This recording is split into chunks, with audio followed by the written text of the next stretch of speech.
ฝันฝันมาหลากพื้นเผ่าพันธุ์ร่วมกันพร้อมหน้า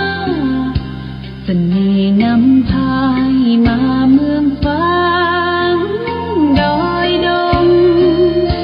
หน้าแดนแห่งนี้มีชื่อเมืองปา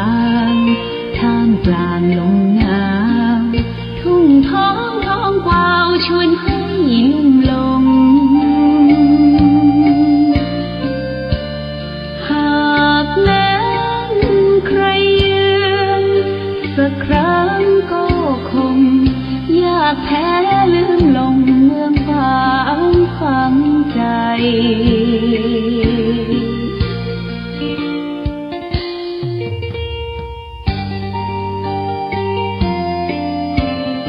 เจริญสุข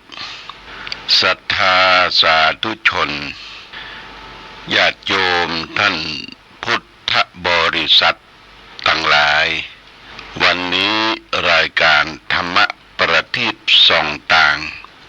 ก็ได้มาพบปะกับพ่อแม่พี่น้องศรัทธาสาธุชนญาติโยมแห่งครั้งหนึ่งวันนี้เป็นวันจันทร์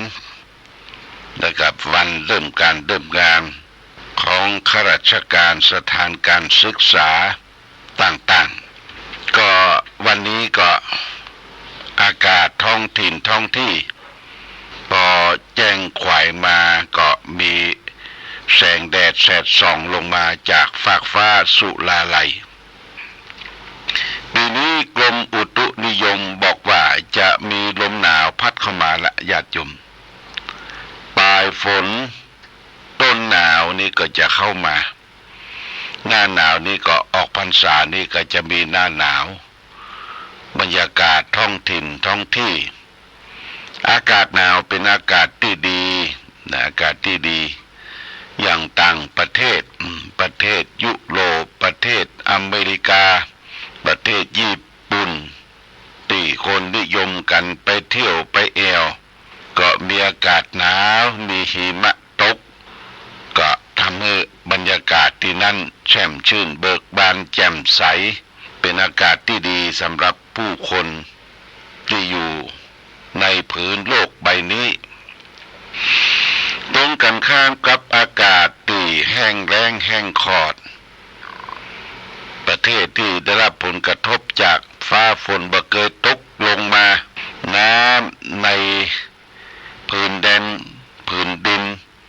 แห้งแล้งแห้งขอดบ่มีการกระทำการกสิกรรมเพาะปลูกอย่างเต้นประเทศแอฟริกาเนี่ยคนสูงดำที่เปิ่นเลี้ยงควายเลี้ยงวัวอยู่ตามท้องทุ่งท้องนาน้ำแม้แต่จะกินนี่ก็เสาะหายากลำบากแต่เฮามาดูว่าบ้านเฮานี่อุดมสมบูรณ์พูนสุขเป็นประเทศที่น่าอยู่น่าอาศัยเพราะปัจจัยต่างๆรอบๆตัวเฮาอำนวยให้เฮาได้อยู่ได้กินได้ใช้ประโยชน์ต่อจากธรรมชาติทีนี้ประเทศที่สมบูรณ์นั่นก็คือประเทศที่เหมาะแก่การกสิกรรมการเพาะปลูก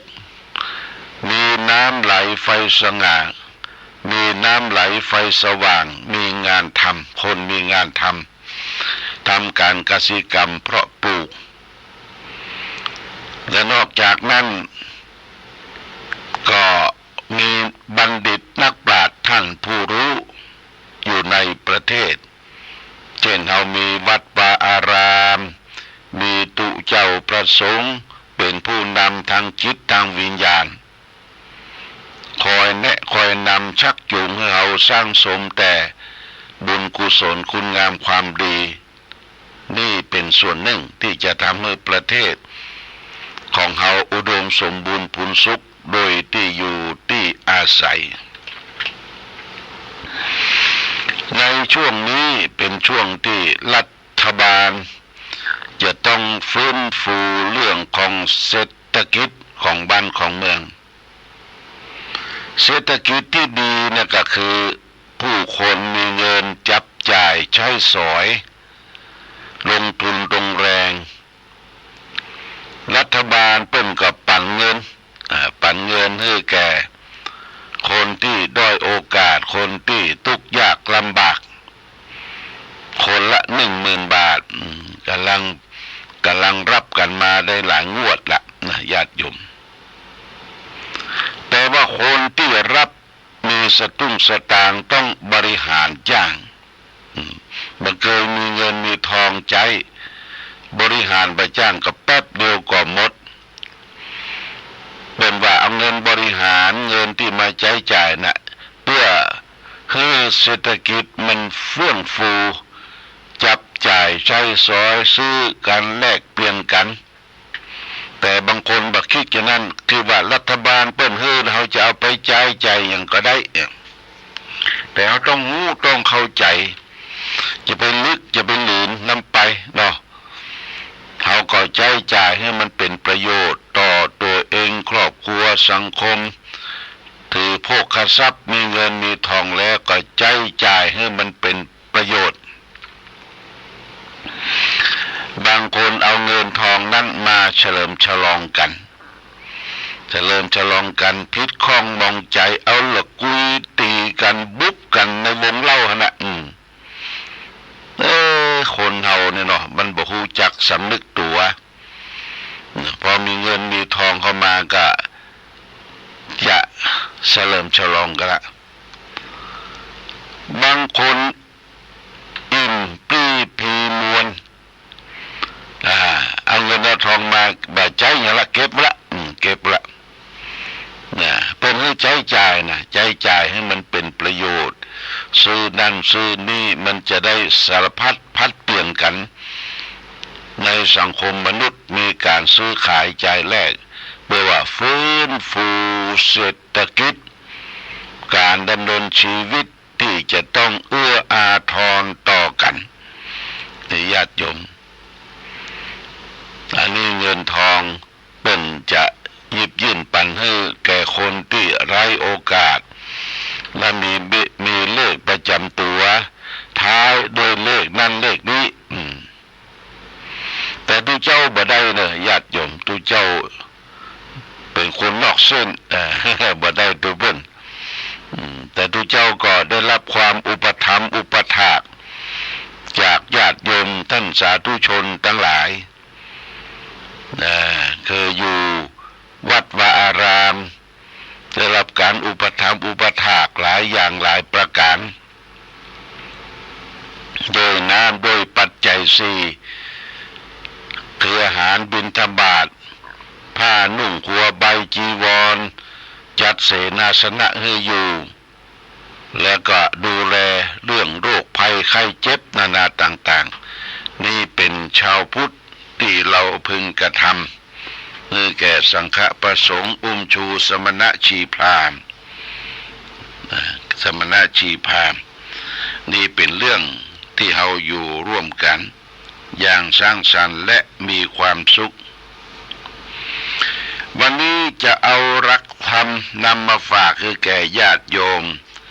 หลักธรรมนี้เป็นคลังธรรมเรื่องของมูลเหตุแห่งความชั่วและมูลเหตุแห่งความดีมูลเหตุคือรากเหง้าของอกุศลมูลกถาว่าโดยรากเหง้าของอกุศลมูลมี3ประการคือ1โลภะอยากได้2โทสะคิดประทุษร้ายเขา3โมหะหลงไม่รู้จริงพระพุทธเจ้าตรัสไว้ในพระไตรปิฎกเล่มที่20หน้า960ว่าตีนิอากุศลมูรานิ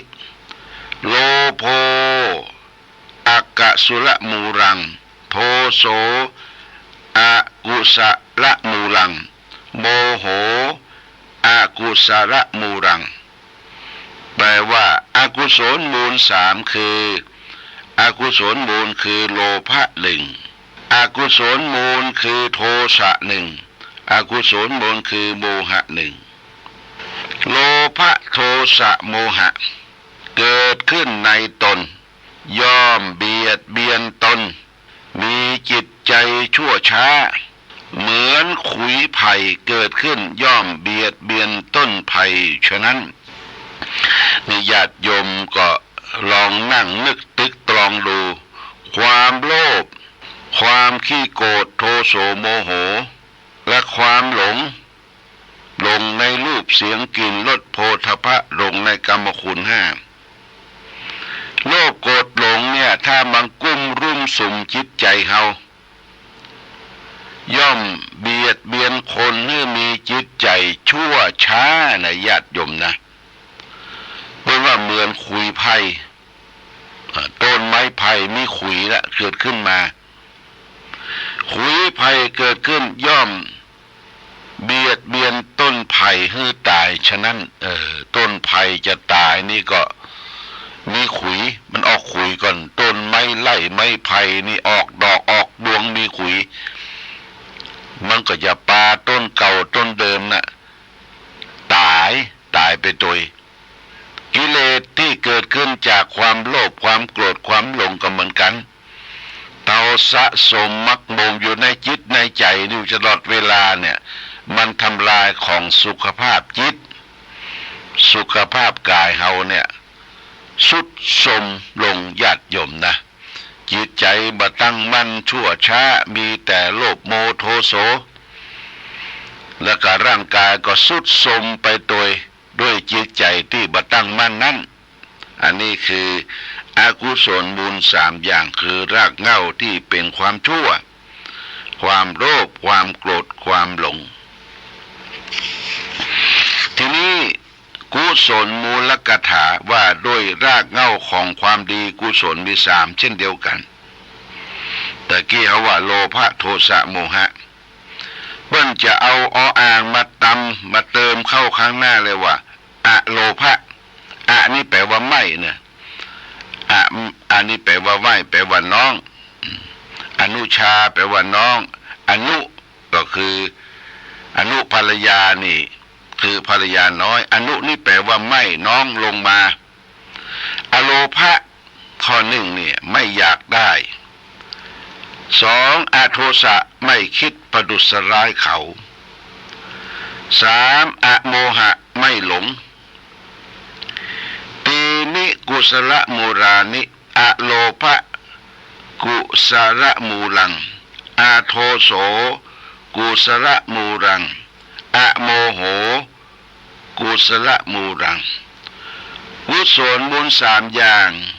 กุศลคืออโลภะหนึ่งกุศลคืออโทสะหนึ่งกุศลอโมหะหนึ่งเนี่ยเมื่อกุศลมูลที่เราได้ดำเนินเนี่ยไม่คิดโลภไม่คิดโกรธหลงไม่คิดโกรธไม่คิดหลง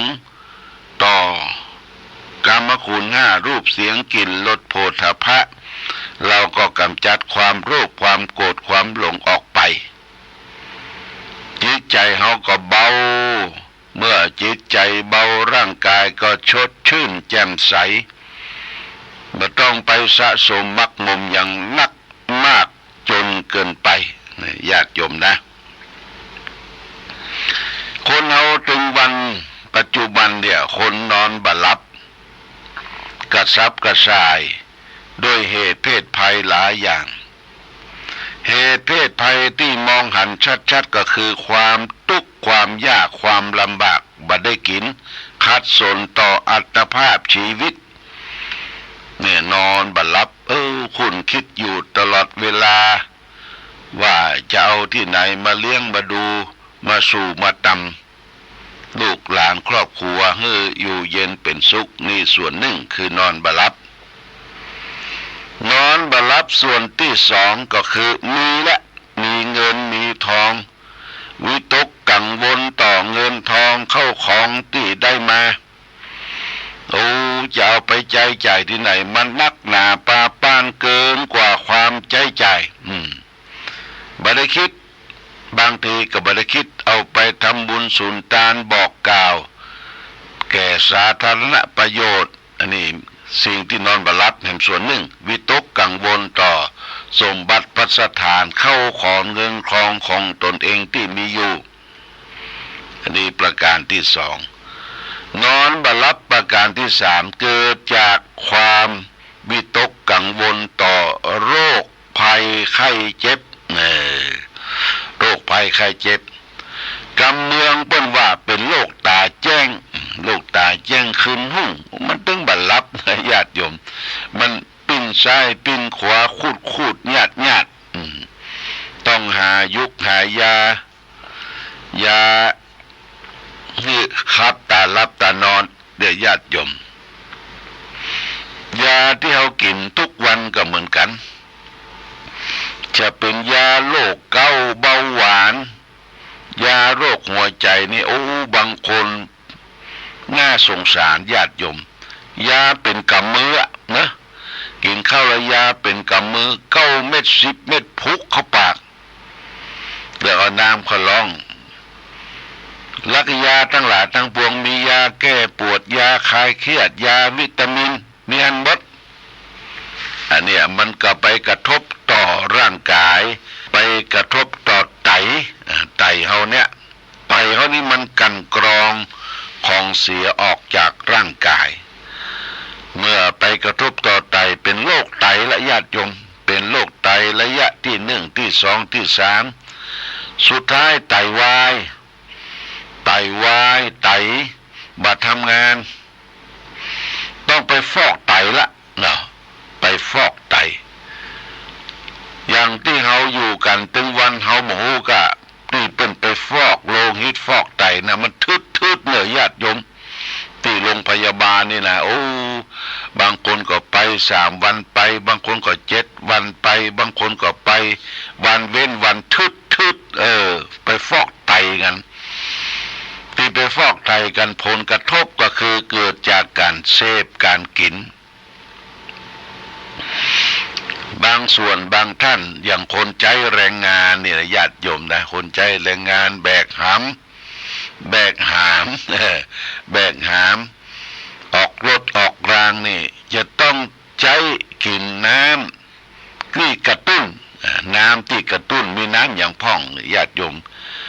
แก้ให้หลับแก้ง่วงเหงาหาวนอนดื่มเข้าไปกระปี้กระเป๋าแต่มันไปทำลายไตเด้อมันทำลายไตเนี่ยญาติโยมถ้าไตเขาเสียแล้วโอ้ร่างกายทรุดโทรมหน้าตาบ่มีมี่บ่มีมันมีความจำมีความด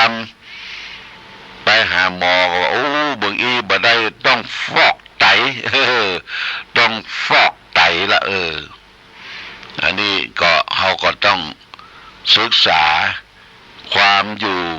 การดำเนินชีวิตการดำเนินชีวิตการกินการอยู่การใช้บริโภคยุกยารักษาไข้ตึงวันเนี่ยมันเป็นยาที่มาจากธรรมชาติยาพื้นเมืองนี่กินนักก็บอกให้ได้นะยาลูกกรอนยาอย่างต่างๆเนี่ยญาติโยมกินนักก็บอกให้ได้ไตเฮามันจะไปกรองยากยาวิทยาศาสตร์ที่เปลี่ยนแปลงมาจากโรงพยาบาลอย่างเฮาเป็นโรคเกาต์เบาหวานเนี่ยไปเอายาปหอบบ่แพ้โอ้เป็นพลุงพลังก็พยายามรักษาสุขภาพร่างกายยาที่ดีที่สุดคืออยู่ตามรอบตัวเฮาคือพืชพันธุ์ธัญญาหารของกินของใช้โดยเฉพาะอย่างยิ่งกล้วยไต้กล้วยน้ำว้าเนี่ยควรมีไว้ประจำบ้านกินข้าวแต่ละมื้อก็กินกล้วยไต้สักแกนนะนี่อย่างหลวงปู่ทองหลวงปู่พรองพระพรหมมงคลวัดพระธาตุศรีจอมทองเนี่ยเป็นมีอายุถึง96ถึงแก่มรณะเป็นเป็นกอและนอที่สูงนั้นก็จะมีแมงนึ่ง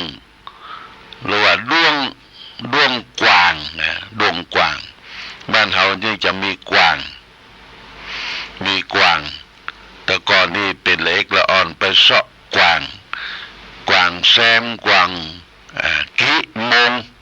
กวางซ่งเอามาเลี้ยงเอามากินอ้อยกวางนี่กินอ้อยนะญาติโยมกินอ้อยแล้วก็เวลาต่อสู้กันเนี่ยมันไปชิงตัวแม่กันแม่อีลุ่มนี่เปิ่งก็จะแปลงก้อนกวางเอาอีลุ่มอยู่ตั้งในทุกระบากดิ้นก็บ่ได้ไปไหนก็บ่ได้แล้วกวางตัวผู้เนี่ยกวางแซมกวางส่งเนี่ยเอามาดมแม่อีลุ่มมันกล้าจิตั้งใต้ตั้งขวาจิตั้งหน้าแล่นไปมันไปปะปบกับกู้ที่บ่ฮู้จักกันก็จนกันจนว่าเขาบึงจนกันจะก้านกันไปนี่ก็เพราะตัวแม่นั่นแหละตัวแม่คืออีลุ่มแต่บางคนนี่โอ้จิตใจเหี้ยมเกียมอาฆาตพยาบาทกวางจนการบิดคอกวางว่าปะโทอย่ามาเหี้ยมเกียมบิดคอกวางเนี่ยญาติโยมบาปกรรมทั้งหลายทั้งปวงนะก็มาตกกับคนที่ทำบาปทำกรรมเด้อเจ็บคอเจ็บหัวเจ็บอย่างสะปะนี่บาปกรรมมันปิกมานะมันย้อนมาสู่คนที่ทำไปบิดคอกวางไปทำร้ายสัตว์ไปฆ่านกฆ่าหนูฆ่างูบุบตีฆ่าสัตว์ทำการบั่นทอนชีวิตสรรพสัตว์มันเป็นผลสะท้อนย้อนสู่ตัวเราในบั้นปลายเมื่อเฮามีปารมีอ่อนลงมีบุญอ่อนลงและสิ่งทั้งหลายมันจะเข้ามาเนี่ยต้องยอมรับกรรมที่ทำไว้ญาติโยมนะยอมรับกรรมของตนเองที่ทำไว้ทุกท่านทุกคนและต่อไปก็หมั่นสร้างสงฆ์คุณงามความดีไล่พระสวดมนต์บุญสุนทานใจบาตรญาติบกใจนี่กรรมของตนเองที่ทำไว้จากความโลภความโกรธความหลงอันนี้เขาก็จะอยู่อายุยืนเท่าใดก็บ่ฮู้พระพุทธเจ้าบ่ได้บอกนะอายุเขาจะยืนเท่าใดเปิ้นแบ่งอายุไขของคนเนี่ยเฉลี่ยละ90เนี่ยญาติโยม90อายุ3ขั้น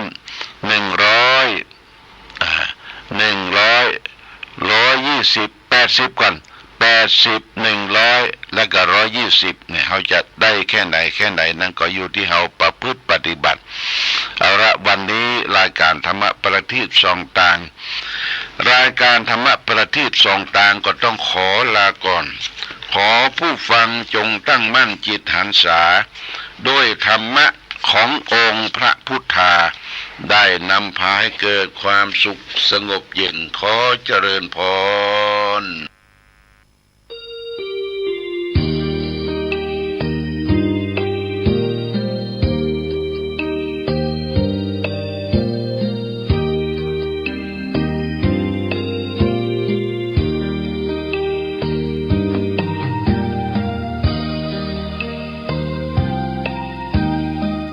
ธงชาติและเพลงชาติไทยเป็นสัญลักษณ์ของความเป็นไทยเราจงร่วมใจยืนตรงเคารพธงชาติด้วยความภาคภูมิใจในเอกราชและความเสียสละของบรรพบุรุษไทยประเทศไทยรวมและเชื้อชาติไทยเป็นประชารัฐผ้าไทยของไทยทุกส่วนอยู่ดำรงคงไว้ได้ทั้งมวลด้วยไทยล้วนหมายรักษาพันธิตไทยนิรักสงบแต่ถึงรบไม่กล้าเอกราชจะไม่ให้ใครคุมขีสละเลือดทุกอย่างเป็นชาติทะเลพระเดินประเทศชาติไทยทวีมีชัยชโย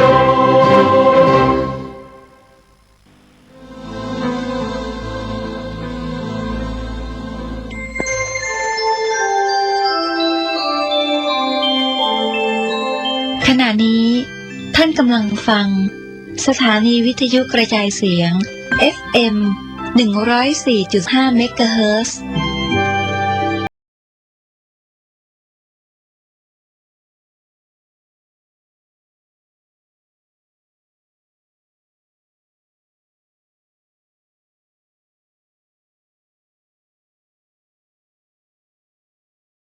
ควรฝึกใช้สื่อให้เป็นประโยชน์ภายในประเทศควรจะมีรายการวิทยุเผยแผ่พระพุทธศาสนาประจำจังหวัดอย่างน้อย1 ชั่วโมงต่อ1 วันเพื่อประชาสัมพันธ์หรือเทศนาอบรมสั่งสอนประชาชน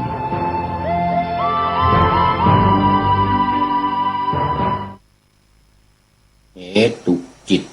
สูตรเหตุเกิดแห่งอายะตันเลิศภายในไม่เที่ยงทนทานภิกษุทั้งหลายจักขุมักไม่เที่ยงเพล่นพล่านแม้เหตุเพื่อเกิดการอุบัติแห่งประสาทตาก็ไม่เที่ยงจักขุที่จักขุอุบัติจากอนิจจาที่ไหนเที่ยงเล่าหนาทุกแห่งไม่เที่ยงจริงๆขอถวายความนอบน้อมแด่พระรัตนตรัยมีพระพุทธเจ้าเป็นต้นขอถวายความเคารพพระมหาเถระพระเถรานุเถระเจ้าคณะพระสังฆาธิการทั่วโลกมีพระเดชพระคุณพระธรรมเสนาบดีเจ้าคณะภาค7วัดพระธาตุดอยสุเทพเป็นต้นและขออำนวยพรแด่ท่านผู้ฟังท่านผู้ชมสาธุชนพุทธบริษัททั้งหลายวันนี้รายการพระปฏิปิฎกลอยฟ้าก็ลอยมาจากวัดโพศูนย์ปฏิบัติธรรมวัดพระธาตุดอยสุเทพเกาะไอกันา เมืองทานลินประเทศเอสโตเนียเหมือนเดิมแต่เวลาไม่เหมือนเดิมเวลาดึก ตอนนี้ 3:17 นาทีที่เอสโตเนียนี่ก็ไม่เบานะ5:17 นาที จบรายการนี้ก็จะได้เข้าหลับเข้านอนกันนี่สำหรับตอนนี้ FC ทั้งหลายทั้ง FC ตัวจริงทั้ง FC ใหม่ๆก็หลับกันไปหมดแล้วหลับวิกันหมดแล้วบางท่านก็ตื่นขึ้นมาบ้างเนี่ยอย่างเมื่อกี้นี้จัดไป1 รายการพระเดชพระคุณหลวงพ่อสุทธิสงุมลำก็ยังอุตส่าห์ตื่นขึ้นคอมเมนต์เข้ามาตอนใกล้จะหมดเวลาพอดีรายการธรรมทัศน์ใกล้จะหมดเวลาพอดีเลยโอ้เข้าสู่เส้นชัยของรายการพอดี ตอนนี้ก็นั่งเอาผีเป็นคู่ก่อนเผื่อจะมีใครตื่นขึ้นมาบางทีธรรมชาติสัจธรรมไปกรีดยางเรียบร้อยแล้วกลับมาก็มาเป็นเพื่อนกันมาเข้ามาเป็นเพื่อนกันตอนนี้ยังไปกรีดยางอยู่ตั้งแต่เที่ยงคืนจนถึง3 4 5เอามันเสร็จว่าพอเสร็จแล้วก็มาคอมเมนต์รายการแต่ตอนที่กรีดยางรองยางอยู่นี่ไม่สะดวกมือก็เปื้อนอะไรก็เปื้อนเปิดเฟซเปิดไลน์อะไรก็ไม่ได้เอาให้เสร็จหมด ก็อาจจะมีนะครับเพราะว่าอย่างเมื่อกี้นี่หลวงพ่อสุดพระเดชพระคุณหลวงพ่อสุทธิสงุมลำก็ยังเข้ามาตอนดึกๆนี่แหละมาเป็นคู่กับผีเลย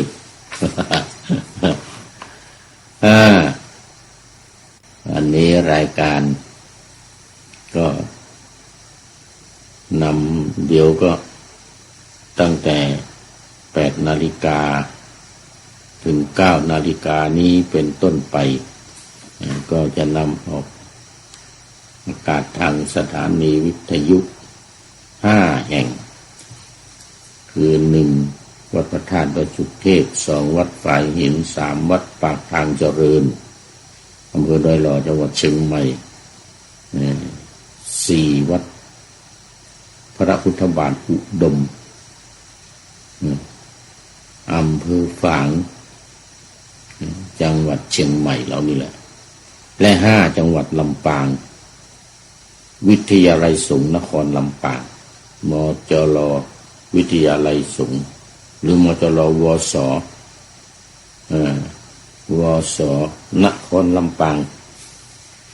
มีท่านอาจารย์จิรศักดิ์ปันลำเป็นผู้อำนวยการนะก็ขอโมทนาขอบคุณกับผู้อำนวยการทุกๆสถานีวัดฝายหินก็ท่านพระครูปริยิตท่านพระครูสมุวิสุวัฒน์วรกิจโจเจ้าอาวาสวัดฝายหินวัดปากทางเจริญก็ท่านพระครูอภิวัฒนวิกรมรองเจ้าคณะอำเภอดอยหล่อจังหวัดเชียงใหม่ทางเมืองฝางก็ท่านพระเดชพระคุณหลวงพ่อพระครูสุจิตรานุรักษ์หลวงพ่อเจ้าคณะอำเภอฝางร่วมหน่วยการและที่จะลืมไม่ได้ก็วัดพระธาตุดอยสุเทพพ่อครูวันลบนามวงพรหมเป็นผู้อำนวยการทั้งหมดนี้ก็นำรายการพระไตรปิฎกลอยฟ้าเนี่ยออกอากาศสถานีของตัวเองแต่เวลาเดียวกัน 8-9 นาฬิกาตอนเช้าวัดพระธาตุดอยสุเทพ 5 ทุ่มถึงเที่ยงคืน เอาละตอนนี้ทักทายปราศัยปาหน้าธรรมาสเสร็จเรียบร้อยแล้วพอสมควรแก่เวลาก็มาสู่เนื้อหากันเลยวันนี้อัจฉัตตะอนิจจสูตรอนิจจเหตุสูตรเป็นสูตรที่ 7ในเรียกว่าเทวทาสังยุตเทวทาสังยุตเหลืออีก4 สูตรก็จบละสูตรที่ 7, 8, 9, 10ตัวนี้เป็นอัจฉัตตะอนิจจเหตุสูตรยาวน่าดูบอกว่าด้วยเหตุเกิดแห่งอายตนะภายในไม่เที่ยงอายตนะภายในไม่อัจฉัตตะแปลว่าภายในอนิจจก็ไม่เที่ยง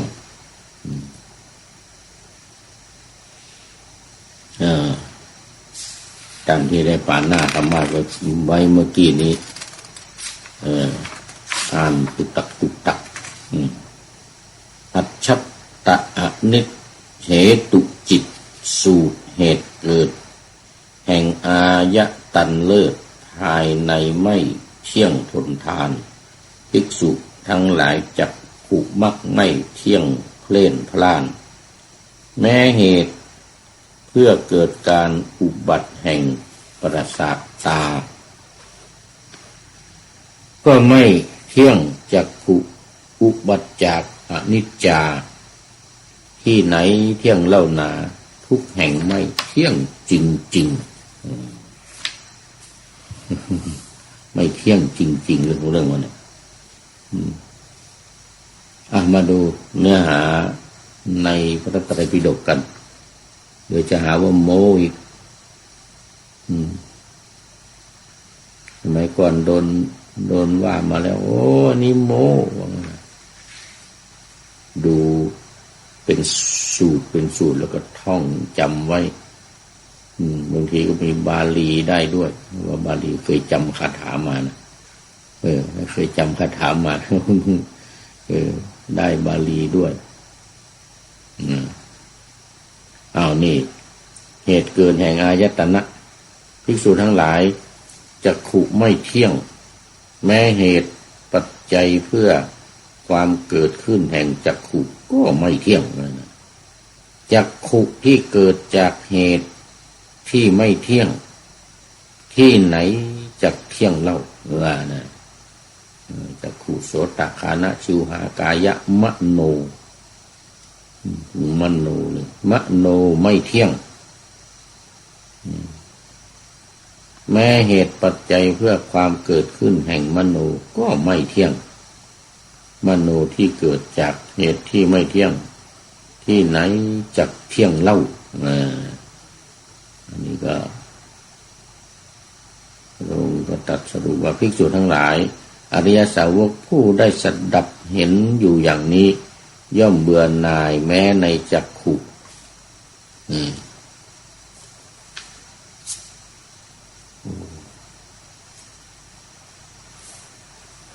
ย่อมเบื่อหน่ายแม้ในจักขุโสตคานะชิวหากายะมโนกายะมโนย่อมเบื่อหน่ายในมโนเมื่อเบื่อหน่ายย่อมคลายกำหนัดเพราะคลายกำหนัดจิตย่อมหลุดพ้นเมื่อจิตหลุดพ้นแล้วก็รู้ว่าหลุดพ้นแล้วรู้ชัดว่าชาติสิ้นแล้วอยู่จบพรหมจรรย์แล้วทำกิจที่ควรทำเสร็จแล้วกิจอื่นที่เพื่อความเป็นอย่างนี้ไม่มีอีกต่อไปนี่ก็จบไปหนึ่งสูตรอัจฉัตตะอนิจจสูตรต่อไปอัจฉตะเหมือนกันแต่ทุกขะเหตุสูตรเนื้อหาใจความเหมือนกันเพียงแต่เปลี่ยนเป็นความทุกข์จากผู้ที่เกิดจากเหตุที่เป็นทุกข์ที่ไหนเล่าจะเป็นสุขอันนี้เลยว่าเหตุเกิดแห่งต้นตอแห่งความทุกข์ภิกษุทั้งหลายอริยสาวกผู้ได้สัดดับเห็นอยู่อย่างนี้ย่อมเบื่อหน่ายคลายกำหนัดรู้ชัดว่าจักขุโสตคานะชิวหากายะมโนเนี่ยไม่เที่ยงก็ได้บรรลุเป็นพระขีณาสพอีกรูปหนึ่งไม่มีกิจอื่นเพื่อความเป็นอย่างนี้อีกต่อไปจบอัจฉัตตะทุกขสูตรต่อไปก็มันมาในแถบเดียวกันนะ9อัจฉัตตานัตตะเหตุสูตรก็ว่าโดยอายตนะภายในเป็นอนัตตาเอานี้เป็นอนัตตาจบสูตรทุกขสูตรต่อไปเป็นอนัตตาสูตรเหตุเกิดแห่งอายตนะภายในเป็นอนัตตาภิกษุทั้งหลายจักขุเป็นอนัตตาแม้เหตุเกิดของจักขุก็เป็นอนัตตาเหมือนกันจักขุที่เกิดจากเหตุที่เป็นอัตตาขอไปที่เป็นอนัตตาที่ไหนจักเป็นอัตตาเล่าเหมือนกันเป็นอนัตตาดังนั้นเป็นอัตตาไม่มีนี่เรื่องมันภิกษุทั้งหลายอริยสาวกผู้ได้สัดดับเห็นอยู่อย่างนี้รู้ชัดว่าชาตินี้สิ้นแล้วอยู่จบพรหมจรรย์ชาตินี้สิ้นแล้วกิจอื่นที่จะพึงทำอีกไม่มีเพื่อความเป็นอย่างอื่นก็เนี่ยไม่มีอัจฉัตตานัตตะเหตุสูตรที่9ก็จบนี่เดี๋ยวเอาจบวรรคนี้เดียวดีกว่าวรรคนี้มีอยู่11สูตรเอง12ตอนนี้มี12สูตรเอามาสูตรที่9เนี่ยอนัตตสูตรนี้ก็จบสูตรที่9ต่อไปสูตรที่10ทาหิรานิจจะเหตุสูตรว่าด้วยเหตุเกิดแห่งอายตนะภายนอกเนี่ยไม่เที่ยง ภิกษุทั้งหลายรูปไม่เที่ยงแม้เหตุเป็นปัจจัยเพื่อความเกิดขึ้นแห่งรูปก็ไม่เที่ยงรูปที่เกิดจากเหตุที่ไม่เที่ยงที่ไหนจักเที่ยงเล่าอันนี้จากโสตะจักขุโสตะแล้วก็เป็นสัทธะคันธะรสะโผฏฐัพพะธรรมารมณ์ไม่เที่ยงแม้เหตุปัจจัยที่ทำให้เกิดในธรรมารมณ์ก็ไม่เที่ยงอีกเหมือนกันที่ไหนจะเที่ยงเล่านะภิกษุทั้งหลายอริยสาวกผู้ได้สัตดับเป็นอยู่อย่างนี้รู้ชัดว่าชาตินี้สิ้นแล้วอยู่จบพรหมจรรย์ไม่มีกิจอื่นเพื่อความเป็นอย่างนี้อีกต่อไปพาหิลานิจจเหตุสูตรที่10ก็จบ11ที่2นี่ก็เป็นพาหิระทุกขสูตรแล้วก็มาสูตรที่3ก็เป็นอนัตตาพาหิลานัตตสูตรนัตตาเหตุสูตรว่าโดยเหตุเกิดแห่งอายตนะภายนอกเป็นอนัตตาใจความเหมือนเดียวกันพาหิรัตตเหตุสูตรที่12จบเทวทหะวรรคที่4จบรวมพระสูตรที่มีในวรรคนี้ทั้งหมดก็คือ1เทวทหะสูตร2ขณะสูตร3ปฐมรูปาสูตร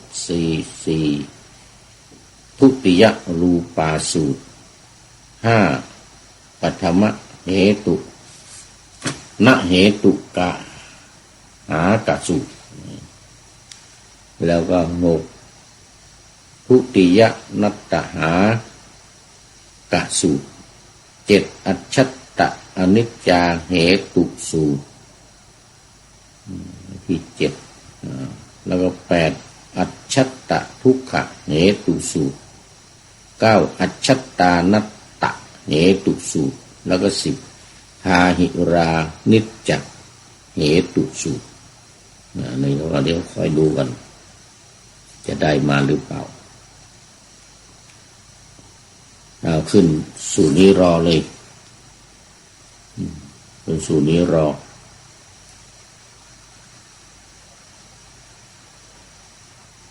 โอ้ขออภัยท่านผู้ฟังมันดึกแล้วหลังตาชักหย่อนแล้วทีเนี้ยหลังตาชักหย่อนแล้วมาวักใหม่เลยคนนี้นวปุรานวักว่าด้วยกรรมใหม่และกรรมเก่าปุราณะนี่ว่าเก่านวะบนใหม่กรรมใหม่และกรรมเก่าในวรรคนี้แต่ละสูตรมันก็จะมีอยู่10สูตรหรือ12สูตรไม่เกิน12อย่างเมื่อกี้นี่ก็12สูตร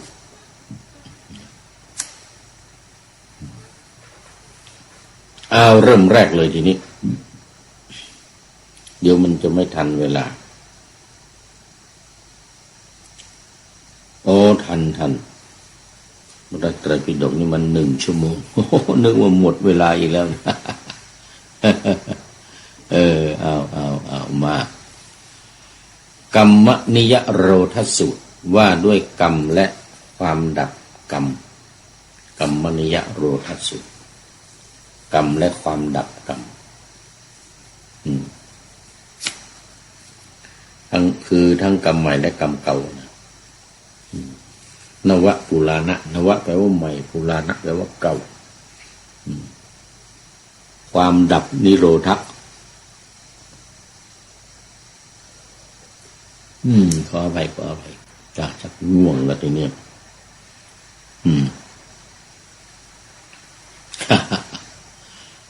มาว่าด้วยกรรมและความดับกรรมข้อที่146มาในหน้าที่เท่าไหร่ไว้ก่อน146ก่อน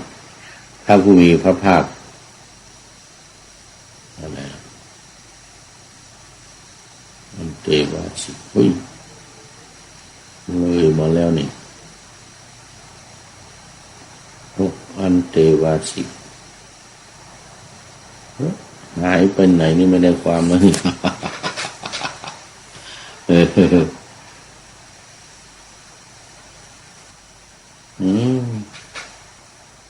อัจฉตะพระผู้มีพระภาคตรัสว่าภิกษุทั้งหลายเราจักแสดงกรรมใหม่และกรรมเก่าความดับกรรมและปฏิปทาที่ให้ถึงความดับกรรมเธอทั้งหลายจงฟังจงใส่ใจให้ดีเราจะกล่าวนี่เป็นประจำเลยถ้าขึ้นสูตรใหม่วรรคใหม่นี่จะต้องมีว่าเธอทั้งหลายจงฟังเราจะกล่าวจงใส่ใจให้ดีเราจะกล่าวย้ำเคยเล่าให้ฟังหลายครั้งแล้วคนในชมพูทวีปสมัยนั้นไม่เชื่อไม่ฟังกันนะถ้าไม่มีเหตุมีผลจริงๆไม่มีบารมีของพระพุทธเจ้าสร้างมาเป็นอสงไขยเนี่ย20อสงไขยเนี่ยไม่ได้เลยขนาดคนแรกพราหมณ์คนแรกที่เจอพระพุทธเจ้าระหว่างทางที่จะไปพาราณสีพระพุทธเจ้าว่าโอ้เราไม่ใช่ลูกศิษย์ของใครไม่ชอบใจธรรมของใครหรอกเป็นศาสดาเองเป็นพระพุทธเจ้าเองสั่นหน้าเลยไม่เชื่อบางคนว่าถุยน้ำลายด้วยเหมือนกันเนี่ยบางตำรามันเหลือเกินจริงๆคนสมัยนั้นเนี่ยแม้สมัยนี้ก็ตามที่อินเดียนี่นะโอ้โหจะให้เขาฟังนี่มันไม่ใช่เรื่องง่ายๆเลยดีเดียวเลยเชียวละแต่ละคนนี่โอ้โหมานะทิฏฐินี่น่าดูตามปกติเขาเรียกทิฏฐิพระมานะกษัตริย์แต่ว่านี่ทั้งมานะทั้งทิฏฐิหมดเลยทุกสิ่งทุกอย่างมาดูกรรมเก่าก่อนคือตาหูจมูกลิ้นกายและใจนี่คือกรรมเก่ามันออกจากตาหูจมูกลิ้นกายและใจนี่มันของเก่าทั้งนั้นอันนี้เราเรียกว่ากรรมเก่ากรรมใหม่เป็นยังไงกรรมใหม่คือกรรมที่บุคคลทำด้วยกายวาจาใจนี่เราเรียกว่ากรรมใหม่กรรมความดับเป็นอย่างไรคือนิโรธที่ถูกต้องวิมุตติเพราะดับกายกรรมวจีกรรมและมโนกรรมได้นี่มโนกรรมได้อันนี้คือกรรมใหม่นิโรธที่ถูกต้องด้วยวิมุตติเพราะดับกายกรรมวจีกรรมและมโนกรรมได้นี้เราเรียกว่า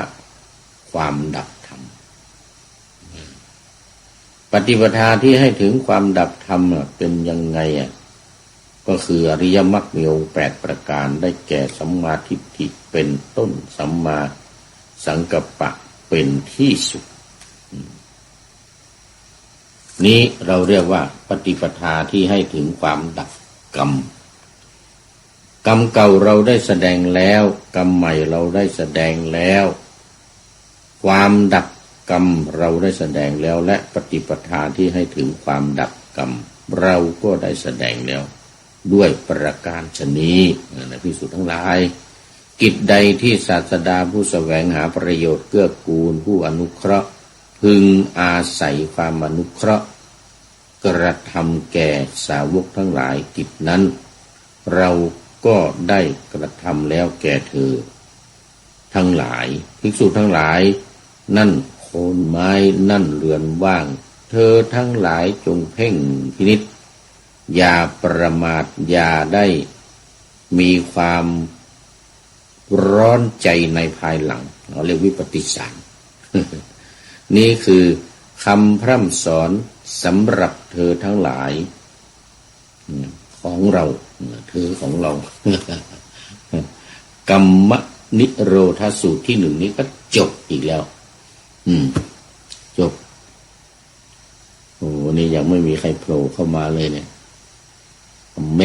นต์อะไรไม่เห็นสักอย่างเลยเนี่ยมันยังใหม่อยู่ไปเรื่อยๆก่อนไปเรื่อยๆก่อน2ปฐมนิพพานนสัปปายปฏิปทาโอ้นี่เกี่ยวกับเรื่องของปฏิปทาว่าด้วยปฏิปทาที่เป็นสัปปายะแก่นิพพานสูตรที่หนึ่ง2สูตรที่สูตรทั้งหลายเราจะแสดงส่วนทั้งหลายจงฟังจงใส่ใจให้ดีปฏิปทาที่เป็นสัปปายะแก่นิพพานนั้นเป็นอย่างไรคือภิกษุในธรรมวินัยนี้ย่อมเห็นว่าจักขุไม่เที่ยงเห็นว่ารูปไม่เที่ยงเห็นว่าจักขุวิญญาณก็ไม่เที่ยงเหมือนกันเห็นว่าจักขุสัมผัสไม่เที่ยงเห็นว่าแม้ความเสวยอารมณ์ที่เป็นสุขหรือเป็นทุกข์ก็มิใช่สุขหรือมิใช่สุขมิใช่ทุกข์นี่ก็เป็นเหตุญาติทั้งหลายเห็นว่านอกจากจักขุแล้วเนี่ยก็เห็นโสตคานะชิวหากายมโนในทำนองเดียวกันนี้เหมือนกันภิกษุทั้งหลาย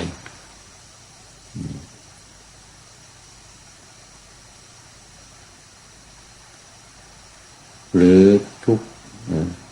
หรือไม่ใช่สุขไม่ใช่ทุกข์ที่เกิดขึ้นเพราะมโนสัมผัสเป็นปัจจัยก็ไม่เที่ยงปฏิปทาที่ให้สัปปายะแก่นิพพานเป็นอย่างนี้แหละอันนี้เป็นปฐมนิพพานสัปปายะปฏิปทาต่อไปเป็นสูตรที่3ทุติยนิพพานสัปปานสูตรเหมือนเดียวกันเลยด้วยปฏิปทาที่เป็นสัปปายะแก่นิพพานสูตรที่2แต่เนื้อหาสาระใจความเหมือนเดียวกันกับสูตรที่1สูตรที่อย่างนี้ก็จบไปเป็นต่อไปเป็นตติยนิพพานสัปปายะปฏิปทาสูตรโอ้นี่ยาวจริงๆ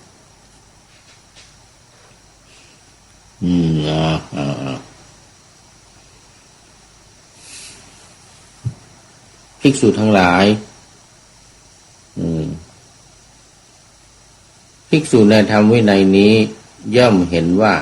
จักขุเป็นอนัตตาเห็นว่ารูปเป็นอนัตตาเห็นว่าจักขุวิญญาณเป็นอนัตตาเห็นว่าจักขุสัมผัสเป็นอนัตตาเห็นว่าแม้ความเสวยอารมณ์ที่เป็นสุขหรือเป็นทุกข์ไม่ใช่สุขไม่ใช่ทุกข์ที่เกิดขึ้นนั้นก็ไม่ใช่พระภิกษุสัมผัสเป็นปัจจัยก็เป็นอนัตตาเห็นว่าชิวหาเป็นอนัตตาเห็นว่ามโนเป็นอนัตตาเห็นว่าธรรมารมณ์เป็นอนัตตาวิญญาณเป็นอนัตตาจบ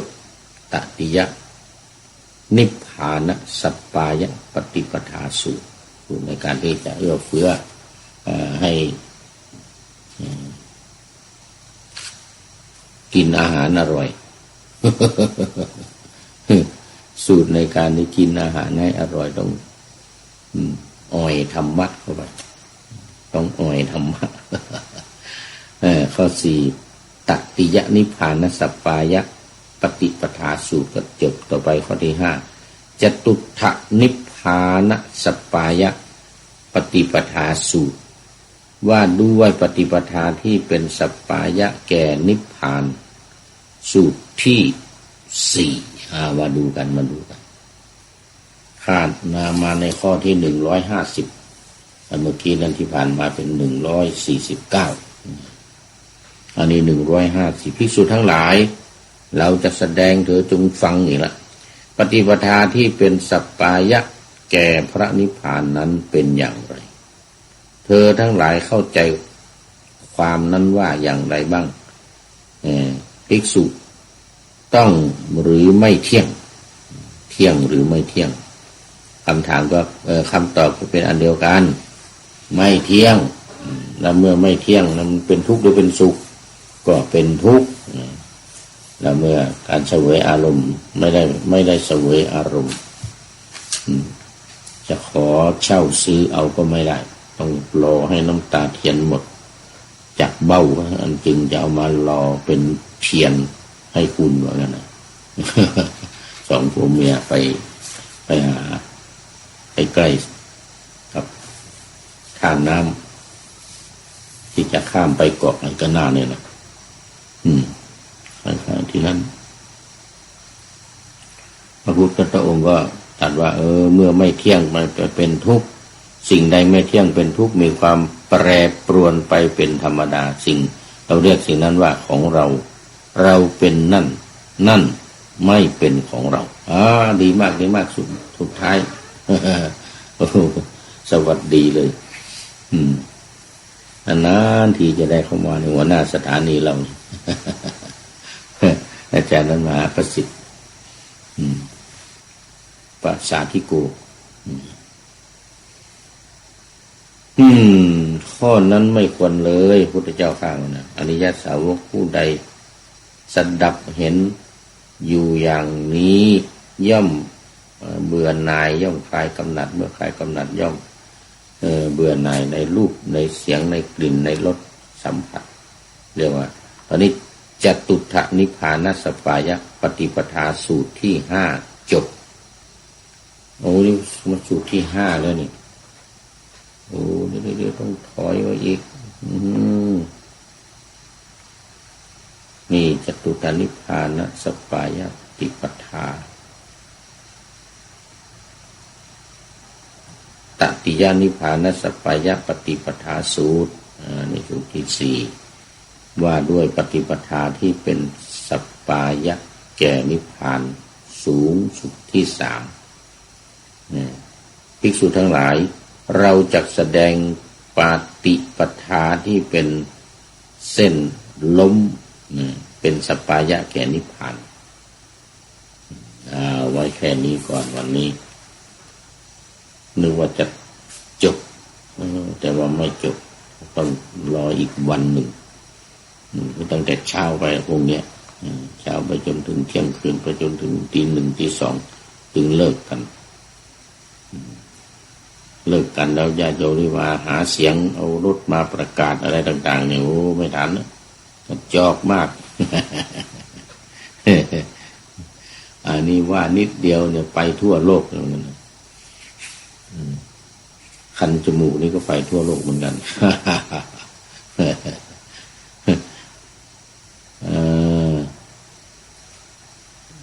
BTS ต่ำไปอีกแล้ว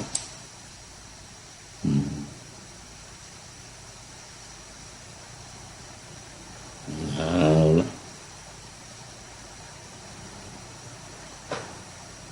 สุดในวรรคนี้นิพพานสัปปายะปฏิปทาสูตรว่าด้วยปฏิปทาที่เป็นสัปปายะแก่นิพพานสูตรที่3ภิกษุทั้งหลายเราจักแสดงปฏิปทาที่เป็นสัปปายะแก่เธอทั้งหลายจงพึงจำเอาไว้ในสำนักนี้ปฏิปทาที่เป็นสัปปายะแก่พระนิพพานเป็นอย่างไรคือภิกษุในธรรมวินัยนี้เนี่ยย่อมเห็นว่า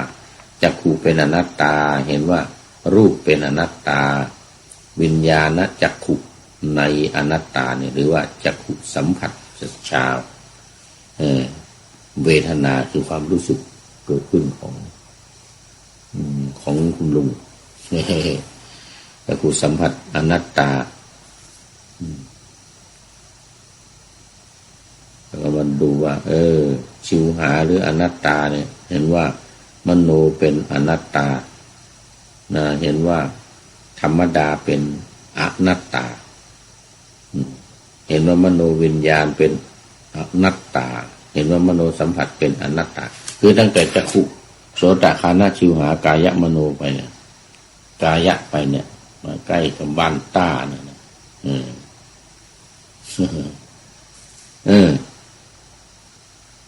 ตติยนิพพานสัพพยปฏิจจสมุปบาทสูตรที่สี่จบอีกโอ้ได้ไป4 สูตร 6 สูตร 7 8ทั้งสูตรเก่า จตุฏฐานิพพานสัพพยปฏิปทาสูตรตรงนี้ยาวเหลือเกินเนี่ยชื่อยาวแต่ว่าคำตอบมีสั้นนิดเดียวเพราะว่าท่านพระอานนท์นี่มีความฉลาดในการที่จะรีบทำให้พระไตรปิฎกไม่เคลื่อนที่ได้โอ้โหอย่างนั้นเลยมาดูในตอนต่อไป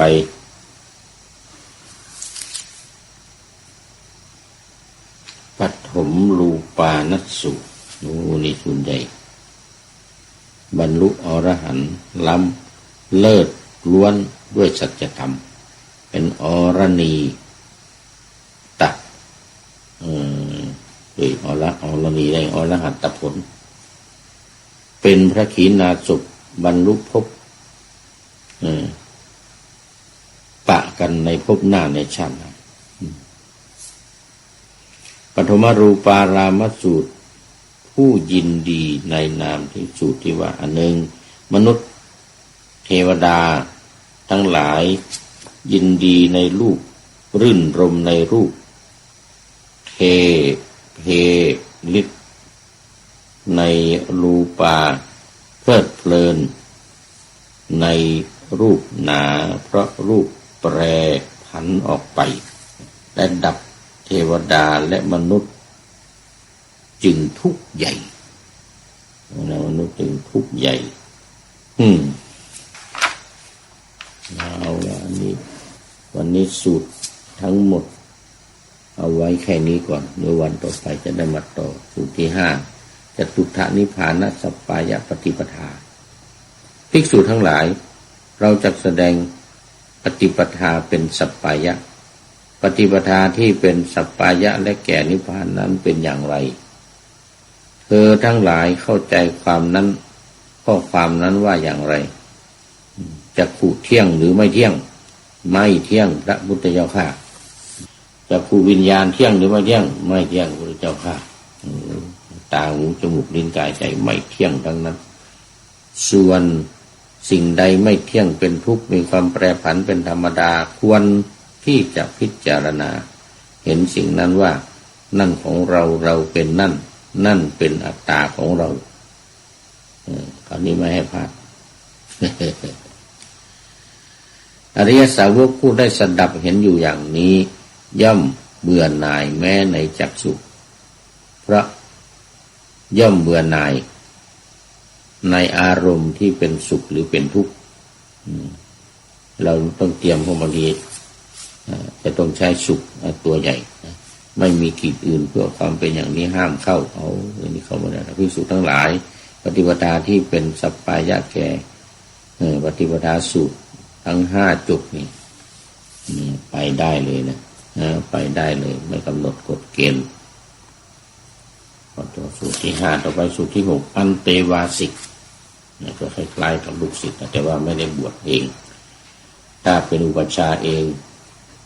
เนี่ยไม่ว่าใครทั้งที่บุตรโมกขันลาใครก็ตามถ้ามีอุปัชฌาย์เองดูปัญหาเองเนี่ยก็ยอมจะแก้ไขปัญหาได้ยากลำบากเอาละตอนนี้ก็เข้ามาสู่สุดท้ายเส้นชัยของรายการเอาให้จบให้จบเอาให้จบต่อจากนี้ไปก็ไม่เที่ยงจักขุเพื่ออุบัติจากโลคาภาคที่ไหนเที่ยงมันแน่นอนมีสุขแน่นอนทุกแห่งไม่เที่ยงจริงๆไม่ใช่ไม่เที่ยงจริงๆเอาละส่วนภิกษุผู้ไม่มีอันเตวาสิกเรามาดูส่วนภิกษุผู้ไม่มีอันเตวาสิกไม่มีอาจารย์และย่อมอยู่เป็นสุขสบายเป็นอย่างไร ที่ว่าเมืองที่ว่าพราหมณ์สันหัวให้นะ แล้วก็หลีกไป อีกประการหนึ่งทำที่เป็นบาปอกุศลมีความลำดับเส้นไปเกื้อกูลแก่ประโยชน์แก่สังคมและเทวดาและมนุษย์ทั้งหลาย ย่อมไม่เกิดขึ้นแก่ภิกษุเพราะลิ้มรสทางลิ้นทำที่เป็นอกุศลเหล่านั้นแล้วก็สลัดทิ้งไป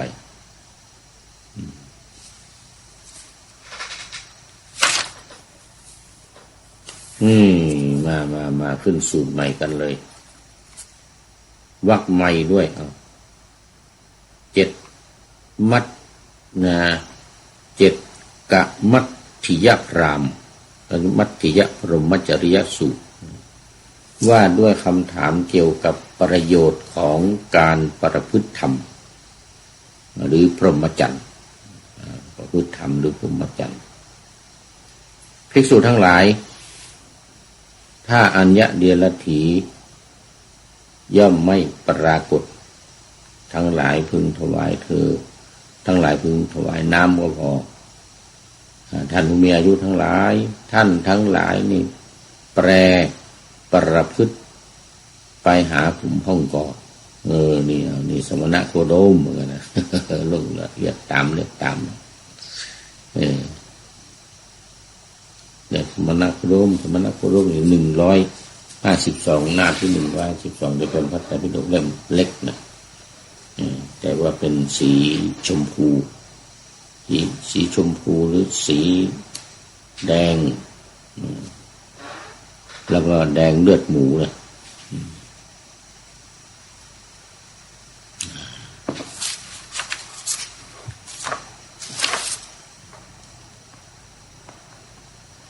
มัตถิยพรามมจริยสูตรว่าด้วยคำถามเกี่ยวกับประโยชน์ของการประพฤติพรหมจรรย์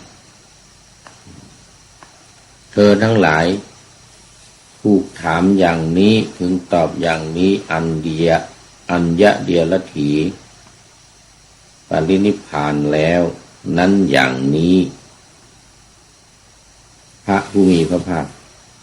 ก็ตรัสว่าผู้มีอายุทั้งหลายเราทั้งหลายประพฤติพรหมจรรย์ในสมณโคดมเพื่อต้องการอะไรเพื่อต้องการอะไรเธอทั้งหลายถูกถามอย่างนี้อันหนึ่งถ้าอัญญเดรถีปริภาชกทั้งหลายมาถึงบริเวณข้างล่างบริเวณถ้ำสุกรขาตาผู้มีอายุภิกษุทั้งหลายทุกลูกทุกถิ่น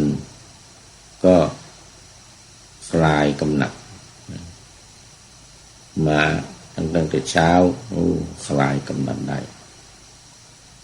เธอทั้งหลายถูกถามอย่างนี้ว่าพึงตอบแก่อัญญเดียถีทั้งหลายเหล่านั้นเป็นต้น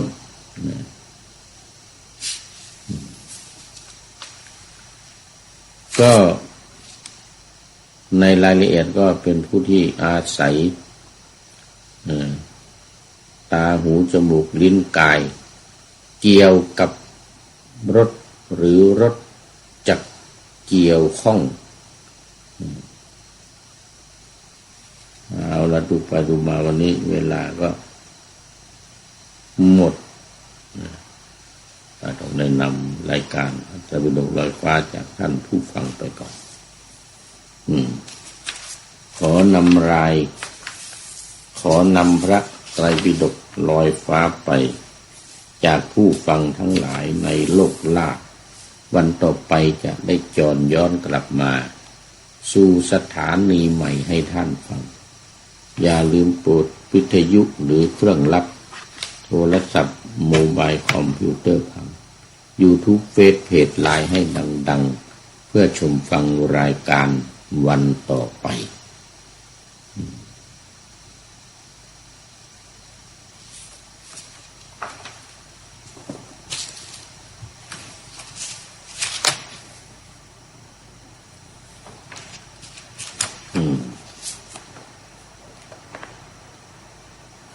ทุกแห่งไม่เที่ยง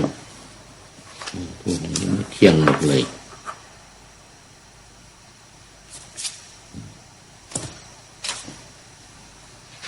อัตถี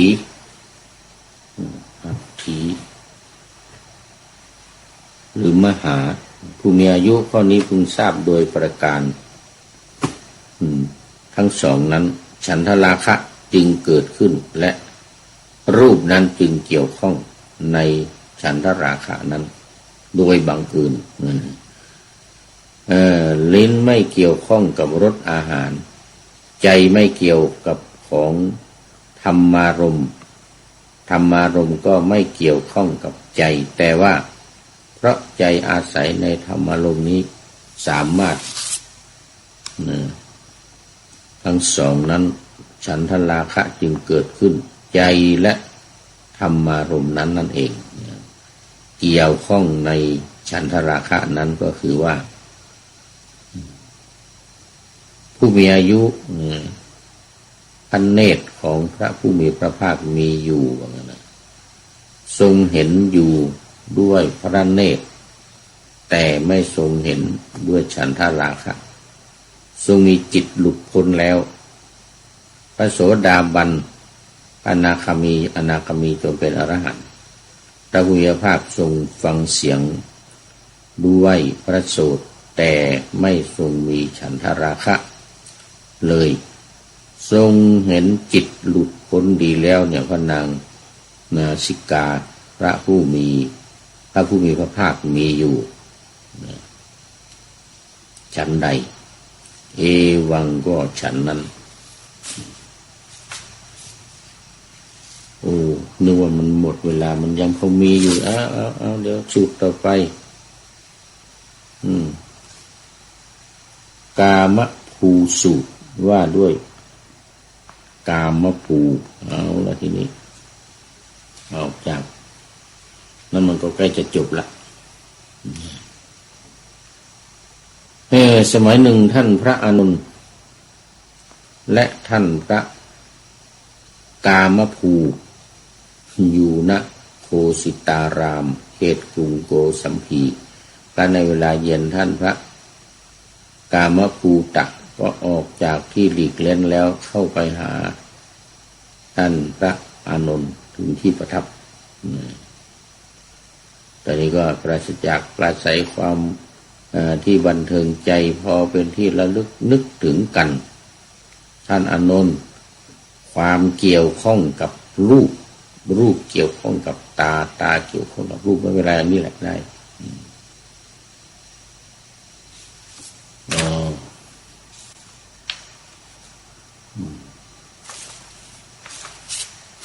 ท่านอานนท์ตาเกี่ยวข้องกับรูปเกี่ยวข้องกับตาสิ้นลิ้นเกี่ยวข้องอยู่กับรสแล้วก็รสเกี่ยวข้องอยู่กับลิ้นใจเกี่ยวข้องกับธรรมารมณ์มารดาและบิดาสองกับใจหรือท่านพระอานนท์ตอบว่าแล้วใกล้จะจบท่านกามภูข้อนั้นเพราะเหตุไรเพราะราคะนั้นไม่มีกล่าวถึงรูปเพียงเล็กน้อยเลยข้อนั้นเพราะเหตุไรภิกษุทั้งหลายราคะของภิกษุโทสะของภิกษุและโมหะของภิกษุมีรูปใดรูปหนึ่งในรสที่พึงรู้แจ้งทางลิ้นทางตาจมูกกายและใจเป็นต้นราคะของภิกษุหรือภิกษุมีรูปใดรูปหนึ่งในธรรมะรู้พึ่งที่พึ่งเพื่อความรู้แจ้งทางใจบนโมหะอยู่ที่นี่ด้วยเอาแล้วตอนนี้ทางการบ้านเมืองวัดต้องรบต่อเหมือนกันนะ ราะนั้นเพราะเป็นอะไรเพราะราคะเข้าไปเผาไหม้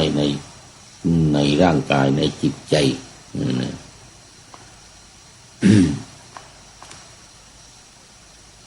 ต่อไปเป็นสูตรที่5โกฏฐิกสูตรว่าด้วยพระมหาโกฏฐิกะสมัยหนึ่งอันนี้ข้อ232ท่านพระสารีบุตรกล่าวกับมหาโกฏฐิกะว่าอยู่ณป่าอิสิปตนมฤคทายวันเมืองพาราณสีคันในเวลาเย็นท่านก็พระมหาโกฏฐิกะนี่นะก็ออกจากที่หลีกเล่นแล้วเข้าไปหาท่านพระสารีบุตรถึงที่อยู่โดยสนทนาปราศัยพอเป็นที่ระลึกบันเทิงใจกันได้แล้วเป็นที่ระลึกถึงกันนั่งได้แล้วที่สมควรได้รับการถามด้วยพระสารีบุตรท่านสารีบุตร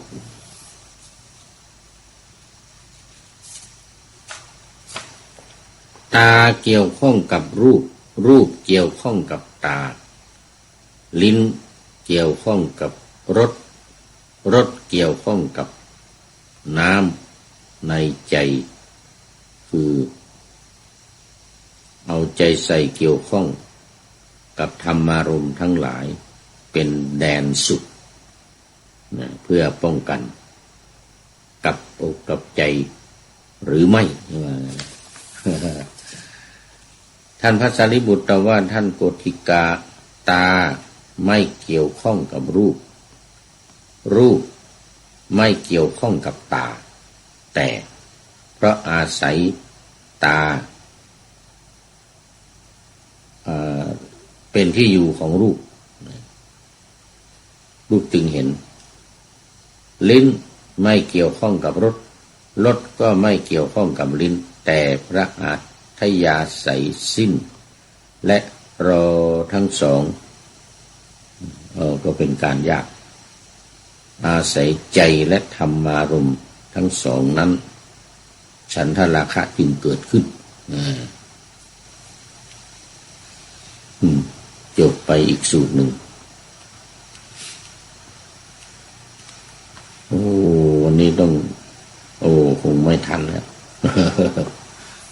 คงไม่ทันเอาไว้แค่นี้ก่อนแล้วต่อไปเราก็จะไปได้มาว่าอีกโกฏฐิกสูตรนี่ก็ที่5นี่ก็จบไปก่อนอันนี้ข้อที่6เป็นกามภูสูตรว่าด้วยพระกามภูอันนี้เอาไว้ในวันต่อไปเพราะตอนนี้เวลาของรายการหมดแล้วมา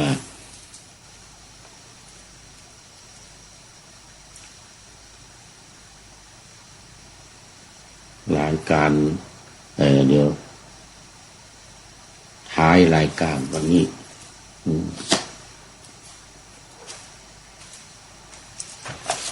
ท้ายรายการวันนี้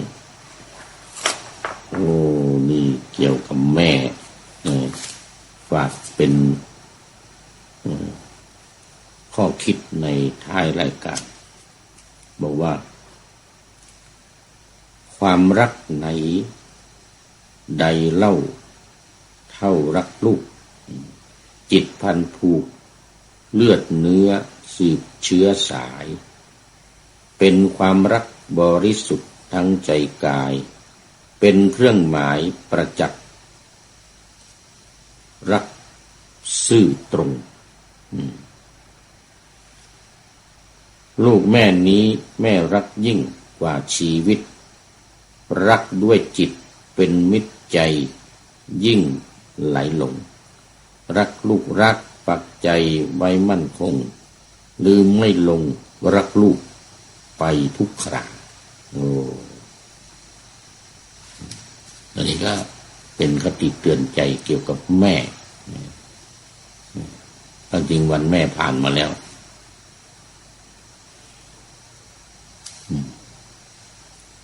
เอาละตอนนี้ขอนำพระไตรปิฎกลอยฟ้าไป จากผู้ฟังทั้งหลายในโลกล่าวันต่อไปจะได้จรย้อนกลับมาสู่สถานีใหม่ให้ท่านฟังอย่าลืมเปิดวิทยุหรือเครื่องรับโทรศัพท์โมบายคอมพิวเตอร์ผัง YouTube เฟซเพจไลน์ให้ดังๆเพื่อชมฟังรายการวันต่อไปขอทุกท่านมีความสุขทุกคืนวันนำธรรมะประกอบการงานทั้งหลายเช่นขยันทำงานทางวาจากายใจขวัญขวายกิจการงานนานาบำเพ็ญสาธารณประโยชน์เว้นสิ่งที่มีโทษโหดเยี่ยงสาประกอบแต่กรรมดีมีราคาแสวงหาเงินทองครองใจคนเสียสละพลทรัพย์นับมากน้อยไม่ให้ล้านก็ให้ร้อยไม่ด้อยพ้นเพื่อคนรวยช่วยคนยากฝากคนจนให้ทุกคนเท่ากันมาตรฐานเดียวขอเจริญพร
ข่าวสารเพื่อการประชาสัมพันธ์ขอเชิญชวนผู้ใจบุญใจกุศลร่วมทำบุญทอดผ้าป่าสามัคคีประจำปีพุทธศักราช 2568 เพื่อบูรณะวิหารปูพื้นกระเบื้องไวนิลตารางเมตรละ 699 บาทจำนวน 150 ตารางเมตรทำโครงเหล็กป้องกันนกรอบวิหารราดพื้นเททรายล้างหน้าวิหารราวบันไดเหล็กสแตนเลสทาสีรอบวิหารเปลี่ยนระบบไฟฟ้าปรับปรุงทัศนียภาพวิหารบูรณะปฏิสังขรณ์ถาวรวัตถุภายในวัดทอดถวายณวัดดอนตันตำบลเหมืองแก้วอำเภอแม่ริมจังหวัดเชียงใหม่ตรงกับวันเสาร์ที่ 1 พฤศจิกายนพุทธศักราช 2568 ช่วงเช้า 9:39 นาทีเป็นต้นไปก็ขอเชิญชวนศรัทธานักศีลนักบุญทั้งหลายร่วมงานบุญทอดผ้าป่าสามัคคีครั้งนี้เพื่อบูรณะวิหารปูพื้นกระเบื้องไวนิลรวมไปถึงทำโครงเหล็กป้องกันนกรอบวิหารราดพื้นเททรายร้างหน้าวิหารราวบันไดเหล็กสแตนเลสทาสีรอบวิหารเปลี่ยนระบบไฟฟ้าปรับปรุงทัศนียภาพวิหารบูรณะปฏิสังขรณ์ถาวรวัตถุภายในวัดดอนตันตำบลเหมืองแก้วอำเภอแม่ริมจังหวัดเชียงใหม่เสาร์ที่ 1 พฤศจิกายน 2568 นี้เชิญท่านร่วมงานร่วมบุญร่วมบริจาคได้บุญได้กุศลโดยทั่วหน้ากัน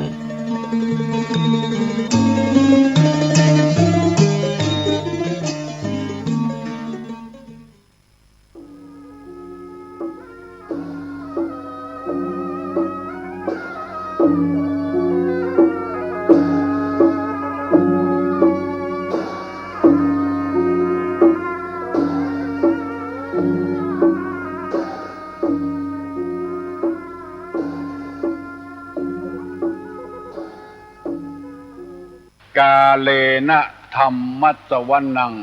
เอตัมมังคารมุตตะมังมาแล้วเนอเสียงก้องเสียงก้องเสียงมองต่ำเข้า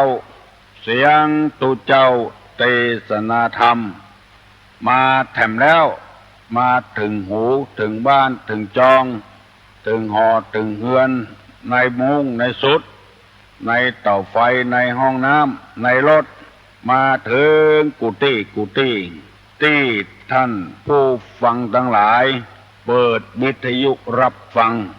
สุดสูสังระพเตปัญญังอันนี้เป็นพุทธภาษิตแปลว่าการฟังด้วยดีย่อมได้ปัญญาหมายความว่าฟังด้วยดีย่อมจะได้ความรู้ถ้าฟังบ่ดีก็จะบ่เกิดความรู้ความรู้นี้เป็นเรื่องของมันสมองที่จะเก็บไว้บรรจุไว้ในมันสมองเพื่อจะใช้อันใดอันหนึ่งมามันบ่คัดข้องบ่มองใจบ่เกิดความทุกข์เอาตัวรอดจากความทุกข์ได้นักปราชญ์บัณฑิตเพิ่นจึงสรรเสริญว่าการฟังนี้ดีอันบ่ฟังกำไผ่นี้บ่ดีบางทีก็ผิดเพี้ยนเจตนาไปเหียคือเฮาบ่ฟังโดยดีฟังบลกกกกักฟังหั่นพ่องนี่พ่องบ่ได้ถึงเหตุถึงผลที่แท้จริงก็เลยบ่ได้ดีอย่างสักอย่างบ่ได้ปัญญาบ่ได้ความรู้อย่างสักอย่างฟังตัดสินใจทับถมสิ่งที่เฮาฟังไปเหียแล้วบางทีเฮาฟังบ่ดีความรู้ก็บ่เกิดขึ้นเฮาฉะนั้นจึงขอเจริญพรและเชิญชวนอาราธนาพระสงฆ์พระเจ้าครูบาอาจารย์พระเนนเถรเจ้าทั้งหลายฟังดีๆเชิญชวนพ่อออกแม่ออกทั้งหลายฟังดีๆคิดให้มันทีบางทีเฮาคิดบ่ทีรวบหัวรวบหางก็เลยว่าเป็นของบดีไปเสียก็มีดีใจที่ญาติโยมพ่อแม่พี่น้อง พระสงฆ์ครูบาอาจารย์เคยได้โทรศัพท์มาหาตุลุงบอกว่าธรรมะกูเจ้าที่ตุลุงนำเสนอไปนั้นฟังง่ายเข้าใจง่ายและบางครอบครัวก็บอกว่าก่อนนี้ครอบครัวบ่ค่อยมีความสุขตัวใดแต่ได้ฟังธรรมะกูเจ้าที่ได้นำเสนอไปนั้นปรากฏว่าครอบครัวมีความสุขขึ้นแล้วก็มีความเป็นกันเองขึ้นเข้าใจกันขึ้นในระหว่างพ่อแม่ลูกเต้าผัวเมียญาติสนิทมิตรสหายที่รักทั้งหลายมันดีขึ้นอบอุ่นขึ้นคำว่าที่ดีนี้บ่ได้หมายความว่า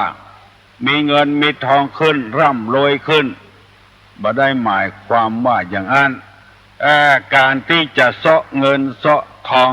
เข้ามาสู่บ้านสู่จองสู่หอสู่เฮือนเป็นเรื่องของแต่ละคนอุทานะบินทเตทนังนี่เป็นพุทธภาษิตแปลว่าคนมันย่อมหาทรัพย์ได้คนขี้ค้านย่อมหาทรัพย์บ่ได้หมู่นี้เป็นต้นมันอยู่ที่ตัวไผ่ตัวมันที่จะมันหิมันหาคนที่จะมีเงินมีทองนั้นบ่ได้เกี่ยวกับการอาบน้ำฟังธรรม 1. อุทานะสัมปทาถึงพร้อมด้วยความมัน 2. อารักขสัมปทาถึงพร้อมด้วยการเก็บหอมรอมริบการรักษาบัดใจจ่ายสุรุ่ยสุร่ายที่รัฐบาลว่าฮือประหยัดฮือทำบัญชีว่าใจเท่าใดจ่ายเท่าใดได้มาเท่าใดฮือพยายาม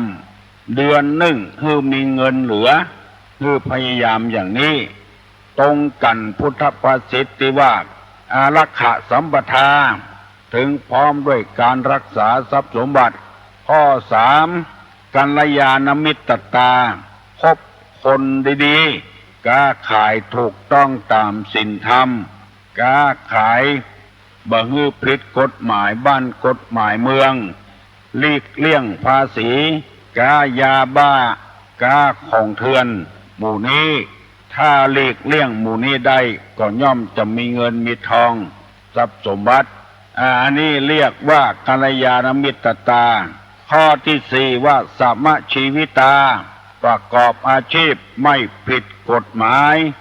ไม่ผิดศีลธรรมเพราะว่าปัจจุบันนี้คนเฮารวยแล้วแต่ว่าก็จนเร็วเพราะไปค้าของเถื่อนค้าอาวุธเถื่อนจุเอาแม่ย่าแม่ยิงไปขายจุหลอกลวงพระแม้กระทั่งพระสงฆ์พระเจ้าเคยได้ยินมาหลายแล้วไปจุตัวเจ้าว่าจะเอากฐินมาทอดแล้วเวลานี้เงินยังบ่มาเตื้อเป็นจำนวนเป็นล้านกฐินกองนี้เงินยังบ่มาเตื้อต้องมาแน่นอนแต่ว่าขอทุนเนี่ยก่อนคือว่าเอาเงินไปก้าพิมพ์หนังสือพิมพ์ใบกุศลเอาไปเป็นก้านั้นก้านี้ก่อนไปฮือตุเจ้าตุหลวงฟังตุหลวงก็มีความโลภใครได้เงินเป็นล้านเพื่อจะเอามาบูรณะปฏิสังขรณ์วัดวาศาสนามาได้เก็บศรัทธาบ่ฮือศรัทธาได้ตุกอกตุกใจก็ไปเบิกเอาเงินของวัดมาฮื้อเอาไปเอามาหายแซบบ่ได้มาสกรรมก็มีจำนวนมากบางทีก็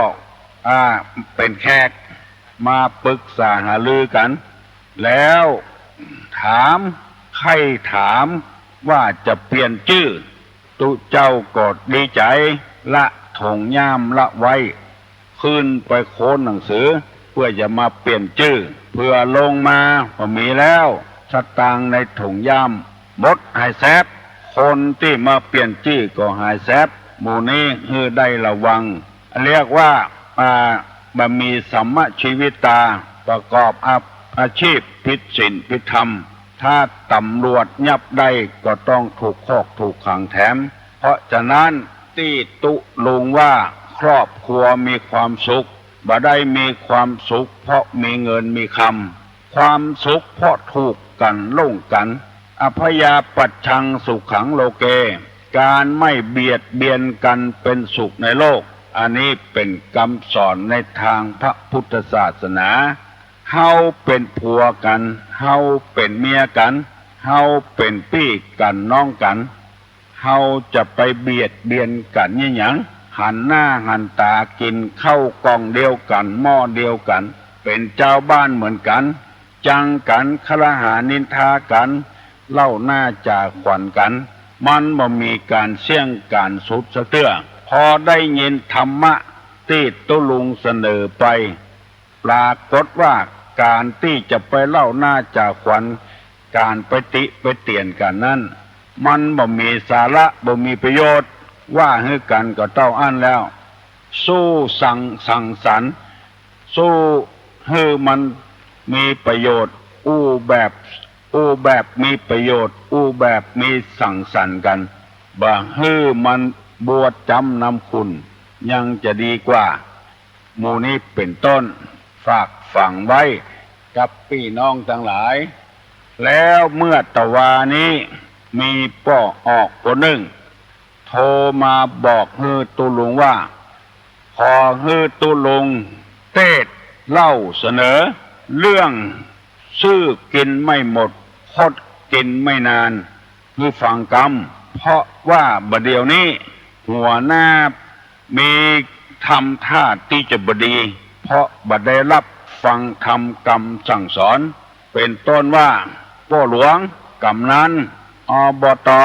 ผู้มีหน้าที่ในการให้ความสุขทางโลกแก่ชาวบ้านชาวจองเช่นน้ำท่วมกาไฟไหม้กา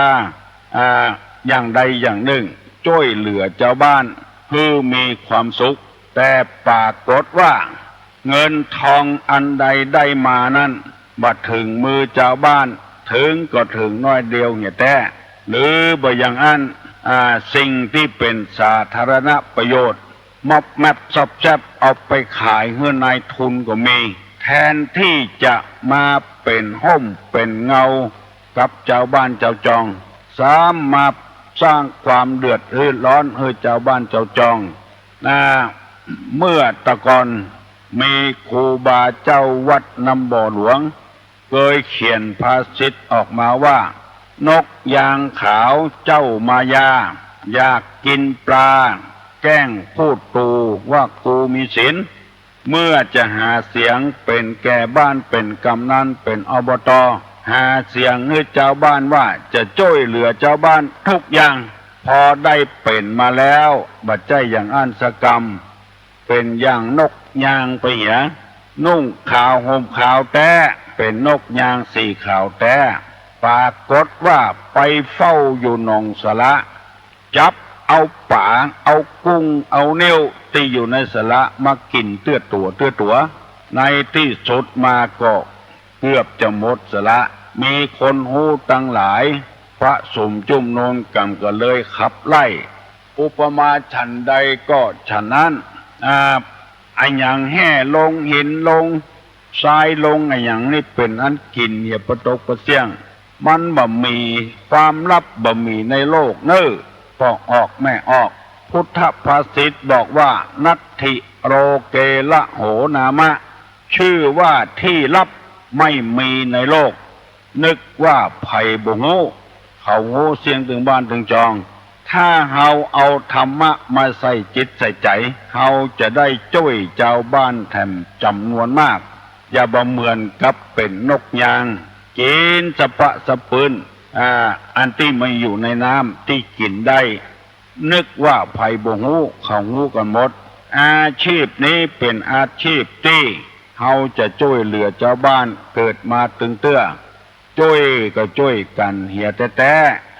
อย่าไปเลาะไปและไปกินหั่นเป็นกินนี่เฮาความซื่อนี่กินบ่หมดสมัยหน้าถ้าหมดวาระการเป็นหัวหน้าคนเป็นกำนันผู้ใหญ่บ้านหมดวาระ5 ปีสมัครแถมกอดตึงได้แถมเมาเอาอาชีพที่เป็นแก่บ้านกำนันนั้น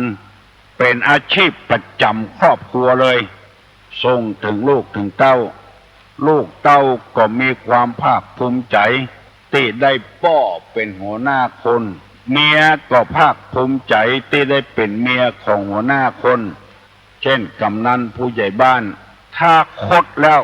ได้กินครั้งเดียวซื้อกินไม่หมดคดกินไม่นานบ่เมินนานก็สมัครแถมบ่ได้แล้วเขาบ่เลือกเพราะหูกิตติศัพท์แล้วกงกินเจ้าบ้านเจ้าจองก็พ่อออกแม่ออกพี่น้องทั้งหลายทำไมนี่เป็นสมัยประชาธิปไตยพิจารณากันเหี่ยพ้องไปนับได้นับเลือกกันไปสุ่ม4สุ่ม5เลือกกันเข้าไปอย่างที่เขาว่ากันใหม่ๆว่าพวกมากลากไปหันว่าเป็นญาติหันว่าเป็นพี่เป็นน้องหันว่าเป็นเพื่อนเป็นฝูงลากกันเข้าไปมันเสียเวลาที่เปิ้นอยู่หันถึง5 ปีก่อนเลือกเข้าไปแล้วบ่พัฒนาอย่างสักอย่างบ่เนี้ยอย่างสักอย่างท่านผู้ที่ได้รับเลือกก็ขอฮื้อหูเหี่ยว่าที่เขาได้เป็นมานั้นเพราะชาวบ้านบ่ใจจู่ๆเพิ่นยกขึ้นเป็นบ่ใจเพราะชาวบ้านเลือกเขาขึ้นมาจะเนี้ยอย่างก็ฮื้อพิจารณาเหี่ยก่อนจะกินจะคบอย่างเชื้อใดก็ฮื้อพิจารณาเหี่ยก่อนไปคบไปกินง่ายๆนั้นมันบ่ได้นะมันจะค้างคอมันจะขวางท้องดีบ่ดีเสียหน้าเสียตาหมดเงินมอกพอหายพอดีมอก1,000 2,000 10,000 20,000มันกินบ่จะได้เหมือนอดเอาเหียปฏิบัติตามสุจริตธรรมไม่โลภไม่โกรธไม่หลงเอาอันนี้มาใส่ใจแล้ว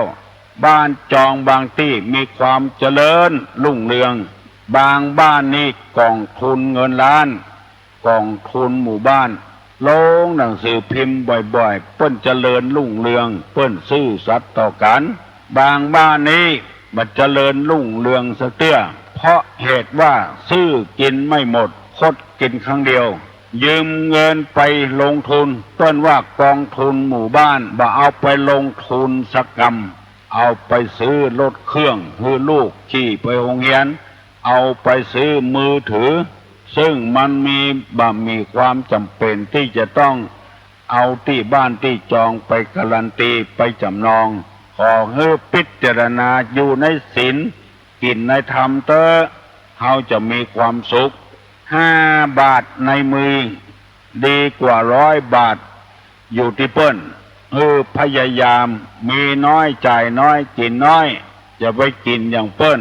ที่โบราณเปิ้นว่ากินได้กินอย่างเปิ้นอย่าไปกินอย่างเปิ้นหมู่นี้เป็นต้นได้อธิบายเรื่องราวเกี่ยวกับซื้อกินไม่หมดคดกินไม่นานเป็นอย่างเงี้ยขอพยายามเอาธรรมะมาใจกันนักๆเด้อฝรั่งมั่งค่าเปิ้นเข้ามาบ้านเฮาเมืองเฮาเปิ้นมาปฏิบัติธรรมเปิ้นรู้สึกว่าพุทธศาสนาเนี่ยเป็นศาสนาที่ให้ความสุขกับคนบ่วุ่นวายกำเดียวจะได้นำเอาหนังสือประเทศต่างๆที่มาปฏิบัติธรรมของโครงการมหาวิทยาลัยจุฬาลงกรณ์ให้ฟังพี่น้องทั้งหลายตุลุงได้อธิบายเรื่องเกี่ยวกับปอนของนางพุทธดี10 ข้อที่ขอจากปัญญาอินมาเสนอไปแล้วถึงหมดกัน8 ข้อแล้วยังแถม2 ข้อวันนี้จะให้มันจบไปเหี่ยเลยข้อที่1ขอให้มีตางาม2ให้มีคิ้วงาม3ให้มีชื่อว่าพุทธดี4ให้ได้ลูกผู้มีศีลมีธรรมใจประเสริฐ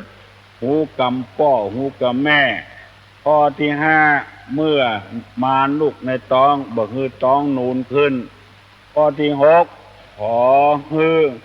ขันทั้ง2 ข้างอย่าไปหย่อนไปยานข้อที่7ขอให้ผมอย่าได้งอกขอให้มันขาวอย่างเก่ามันดำอย่างเก่าอย่างเดิมข้อที่8ขอให้มีผิวกายละเอียดข้อที่9เพิ่นบอกว่าขอให้ได้ปล่อยนักโทษประหารชีวิตนักโทษที่บ่มีโทษเพิ่นจะไปประหารชีวิตขอให้ได้ปล่อยพ้นจากโทษนักโทษที่บ่มีโทษแล้วเขาจะเอาไปฆ่าไปแกงหมายความว่าจะใดบางทีคนเอานี่ใส่ร้ายกันนาบโทษใส่กันโทษถึงกับประหารชีวิตที่จะต้องลงประหารชีวิตแต่ว่าเขาเหล่านั้นบ่มีโทษขอเงินได้ปล่อยเขาพ้นจากโทษบ่อยๆอันนี้เป็นข้อที่นางพิจารณาอันมีโทษแล้วเปิ้นจะประหารชีวิตอันนั้นนางบ่ได้เล่าถึงว่านักโทษที่บ่มีโทษเปิ้นใส่ร้ายเอาเปิ้นเอายามายัดในบ้านก็ดีเปิ้นนาบโทษว่าฆ่าคนก็ดีหมู่เนี้ยเปิ้นทำดีมาตลอดแต่ว่าถูกใส่ร้ายไปสีเปิ้นจะเอาไปฆ่าอยู่หั่นแล้วขออย่าให้เปิ้นฆ่าเปิ้นแกงเพราะเปิ้นปั้มเป่งบุญบารมีมานานแล้วนาบโทษเปิ้นอันนี้เป็นต้นก็ออกไม่ออกถ้าจะว่าปัจจุบันนี้นางขอปอนอย่างที่มีสาระมีประโยชน์มากเช่นรัฐบาลกำลังมุ่งหน้าทำงานเพื่อประเทศชาติบ้านเมืองยาเสพติดระบาดปราบปรามจนเหลือจนหมดเกือบหมดแล้วก็อันนี้ก็บ่มีโทษต่อใดยังใส่โทษว่าเปิ้นบ่าทำบ่มีสาระเงินเป็นหนี้ธนาคารโลกยืมของเปิ้นมาเปิ้นใจเงินแล้วเปิ้นบ่มีโทษมีตาแล้วเปิ้นหน้าโทษแถมว่าบ่พอใจเตื้อยางภาคใต้แต่ก่อนกิโลละ17-18 บาทบัดเดียวนี้ขึ้นไปเพียว80-90 บาทอันเนี้ยบ่มีโทษมีตาสักอย่างทำความดีเพื่อประเทศชาติ เปิ้นก็ยังน่าโทษว่าบริหารประเทศชาติบดีหวยเถื่อนระบาดค่อยบ้านค่อยเมืองมีก้าคนขายพวยมาเดียวนี้เงียบสงัดไปพ้องแล้วบ่มีแล้วสลากกินรวบใต้ดินเปิ้นยกเอามาบนดินเงินที่เอามาบนดินเปิ้นก็บ่เอาใส่กระเป๋าเอาส่งลูกส่งหลานละออดที่ทุกข์ยากหมดโอกาสเอาไปเฮียนเมืองนอกเมืองนาก็ยังน่าโทษว่าเปิ้นบ่ดีเตื้อหลายๆอย่างมีทำจำนวนมากมายก่ายกองแก้ความยากความจนให้แก่เจ้าบ้านเจ้าจองก็ยังว่าบ่ดีเตื้อจะประหารเปิ้นอยู่จะไล่เปิ้นออกจากวงการบ้านการเมืองอยู่เขาจะมาบริหารงานประเทศ30 บาททั่วโลกคนที่เป็นโรคในท้องในไส้ต้องผ่าตัดหมดเป็น10,000-20,000ดีเสียงอย่างแล้วก็ยังน่าโทษว่าเปิ้นบริหารประเทศบดีเตื้อ30 บาทได้ทุกโรคหมอบอกว่าหมอใหญ่นี่บอกหูเรื่องอย่างสักอย่างไผ่ส่งเข้าไปผ่าตัดผ่ามดเสียง30 บาทพยาบาลเคยอู้หูฟังเปิ้นก็ยังบ่หันความดีเตื้อจะใส่ร้ายป้ายสีจะไล่เปิ้นอยู่เปิ้นแปลงถนนรอบอ้อมบ้านอ้อมเมือง2 ชั้น 3 ชั้นก็ยังน่าโทษว่าเปิ้นบ่ดีเตื้อจะให้ไล่เปิ้นอันเนี้ยคือนักโทษที่บ่มีโทษสักน้อยนางพุทธดีบอกว่าถ้าไปปะใส่อย่างอี้นะขอให้โพดให้เขาบ่ให้เปิ้นได้ไล่เพื่ออยู่บริหารบ้านเมืองอยู่ต่อไปหมู่นี้เป็นต้นฝากฝังไว้กับปอกออกไม่ออกนางพุทธดีเปิ้นเป็นคนใจบุญใจอี้แล้วข้อที่10ข้อสุดท้ายตุลุงจะนำมาเสนอนางพุทธดีบอกว่าขอเป็นอัครมเหสีอันเป็นที่โปรดปรานของพระเจ้าเมือง4 ปีศรีวิราชอันนี้ก็เป็นข้อสุดท้ายหมายความว่าถ้าได้ไปแต่งงานแล้วขอให้ได้อุปถากอุปถัมภ์เป็นที่โปรดปรานของสามีพูดกันง่ายๆอันเนี้ยมันเป็นปอนตี้ให้ความเจริญรุ่งเรืองมาจนกระทั่งปัจจุบันนี้ให้แม่หญิงทั้งหลายได้ให้ผัวฮักมีวิธีใดจะให้ผัวฮักผัวแปลงได้อุปถัมภ์ได้อุปถากสามีให้มีความสุขในครอบครัวนึ่งข้าวหุงแกงทำอาหารการกินซักผ้าซักครัวบ่าอิดบ่าออดบ่าเถียงบ่าทำให้ผัวรำคาญอันนี้เป็นปอนข้อที่ปรารถนาของนางพุทธดีซึ่งมันตรงกันข้ามกับครอบครัวถึงวันนี้อยู่บ่มีความสุขไปไหนก็บ่บอกให้ลูกให้ผัวจะทำอะไรอย่างจะซื้ออะไรอย่างมาในครอบครัวเนี่ยให้ผัวคัดอกคัดใจอยู่ตลอดเวลาว่าให้ก็บ่ได้หน้างอคอหักอันนี้นางบ่ปรารถนาเจืออันปรารถนาที่ว่าให้ได้เป็นที่โปรดปรานของสามีทำอาหารการกินด้วยมือของตนเองกินฝีมือกินฝีมือของเมียบ่ให้ผัวได้คัดข้องหมองใจอุปถากผัวดีตลอดเวลาซึ่งปัจจุบันนี้เราจะหันว่าเนี่ยยังก็คัดอกคัดใจกันอยู่ตลอดเวลาเถียงกันบ่ฮู้จะย่างซะเตื้อนอนก็นอนนักนอนรับดึกแล้วก็ลุกขวายเนี่ยบ่เป็นที่โปรดปรานของสามีพยายามปฏิบัติปัดโปครอบครัวให้มีความสุขอู้กันล่งทรงกันพอบางรายนี่เข้าหน้ากันก็จะพลิกหัวกันแล้วกินข้าวอยู่เพิ่นบอกว่าสุขเมื่อกินข้าวสุขเมื่อเข้านอน